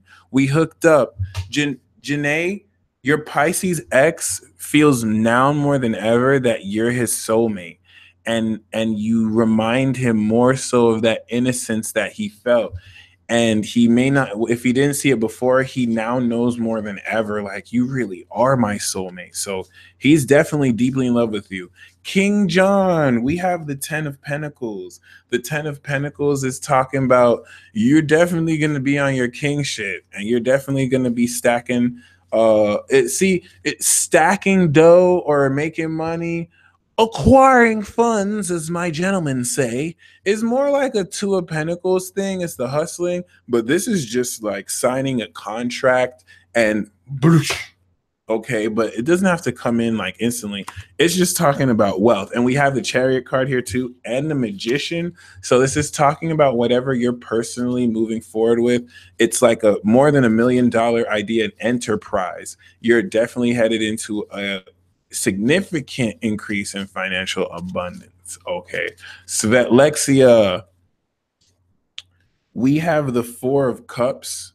So this is saying no. But it's also saying something else, because I have the Page of Swords and I have the Nine of Cups. So this is a conditional card. The Page of Swords is saying you kind of have to stay attentive, because the Four of Cups, if you kind of just if you're just waiting for it, it's not going to come. And when you, of course, do auditions, you have to wait for callbacks. So the Nine of Cups is actually saying keep on. Of course, you're going to keep with the talent agency. You're definitely going to get the role you want. But if you don't get this audition, it's because you're meant to get another role that if you got this role, you wouldn't have got the one that's more meant for you. All right. That's kind of what I feel with that. Chemistry, we have the Temperance card. The Temperance card is definitely speaking of greater elements of balance that's coming in your life. Chemistry, your life has been very chaotic because you were dealing with influences that was way too hard for you to deal with just yourself. So now you're going to see in the form of someone else and some higher energies, things coming in your life in a more balanced way so that you can integrate the spiritual world and the physical world. Yvonne Jones, we have the Queen of Swords. So this is definitely going to be you gaining a lot more inquisitive and sharper mind to speak more of your truth solidly. But this Queen of Swords is going to be somebody who thanks you and gives you a gift. She's definitely going to bless you with her wisdom, but this is definitely going to be in a way that thanks you for your compassion towards her. Maybe someone recently who you either patched up an argument with or you helped. Brown Brujita, Spirit is not knocking down your Christmas tree. Your great uncle or your grandfather is trying to let you know, why are you celebrating? No, I'm joking. The King of Swords is saying that you might, yeah, we have the King of Swords and a Page of Swords. So someone's gonna come to you acting like they know what they're talking about, and they might develop an attitude with you, Brown Brujita, and you have to be King of Swords and just be like, you don't know what you're talking about, and just hit them with the facts. No emotion. Just like, no. Like, as soon as someone starts to nip up that bud, like, shut them down. Okay. In another case, they may be coming to you for advice. The Page of Swords could be coming to you to gain knowledge, and you'll be able to, or vice versa. Love Goddess, is the connection with the Scorpio over for good? No, looks like your connection with this Scorpio is meant to last forever. So you may be in a temporary, separation phase where you both just need to sort your feelings out, see how you feel about other stuff, and then, things may come back. Things will most likely come back to not normal, but to the next level. So thank you guys once again. Woo, what a broadcast. This is it, yo. We're finally stepping into the karma. Enter the karma. And yeah, make sure y'all catch me tomorrow as we usher in this energy live. And yeah, once again, for those who may not be aware, I just pull one card per donator. So for those who may donate extra, just for knowing next, so I will pull Jason's though. Jason, we have the Six of Cups. The only thing you should know about your life is to embrace your childhood. Go back in time and see what really made you happy, because a soulmate you're about to meet will resurrect those energies and emotions. Okay. And Scrambled, as far as what to do about him, don't let him play you. Remember what you've decided on yourself. And if you have to be cold, if you have to be a bitch, you know what I'm saying? It's not, you're not a bitch, but if you have to be because he's not being serious or because he's being rude, show him your ice queen side. You might have to be a little bit of a logical ice queen. So yeah, stay blessed, y'all, and peace.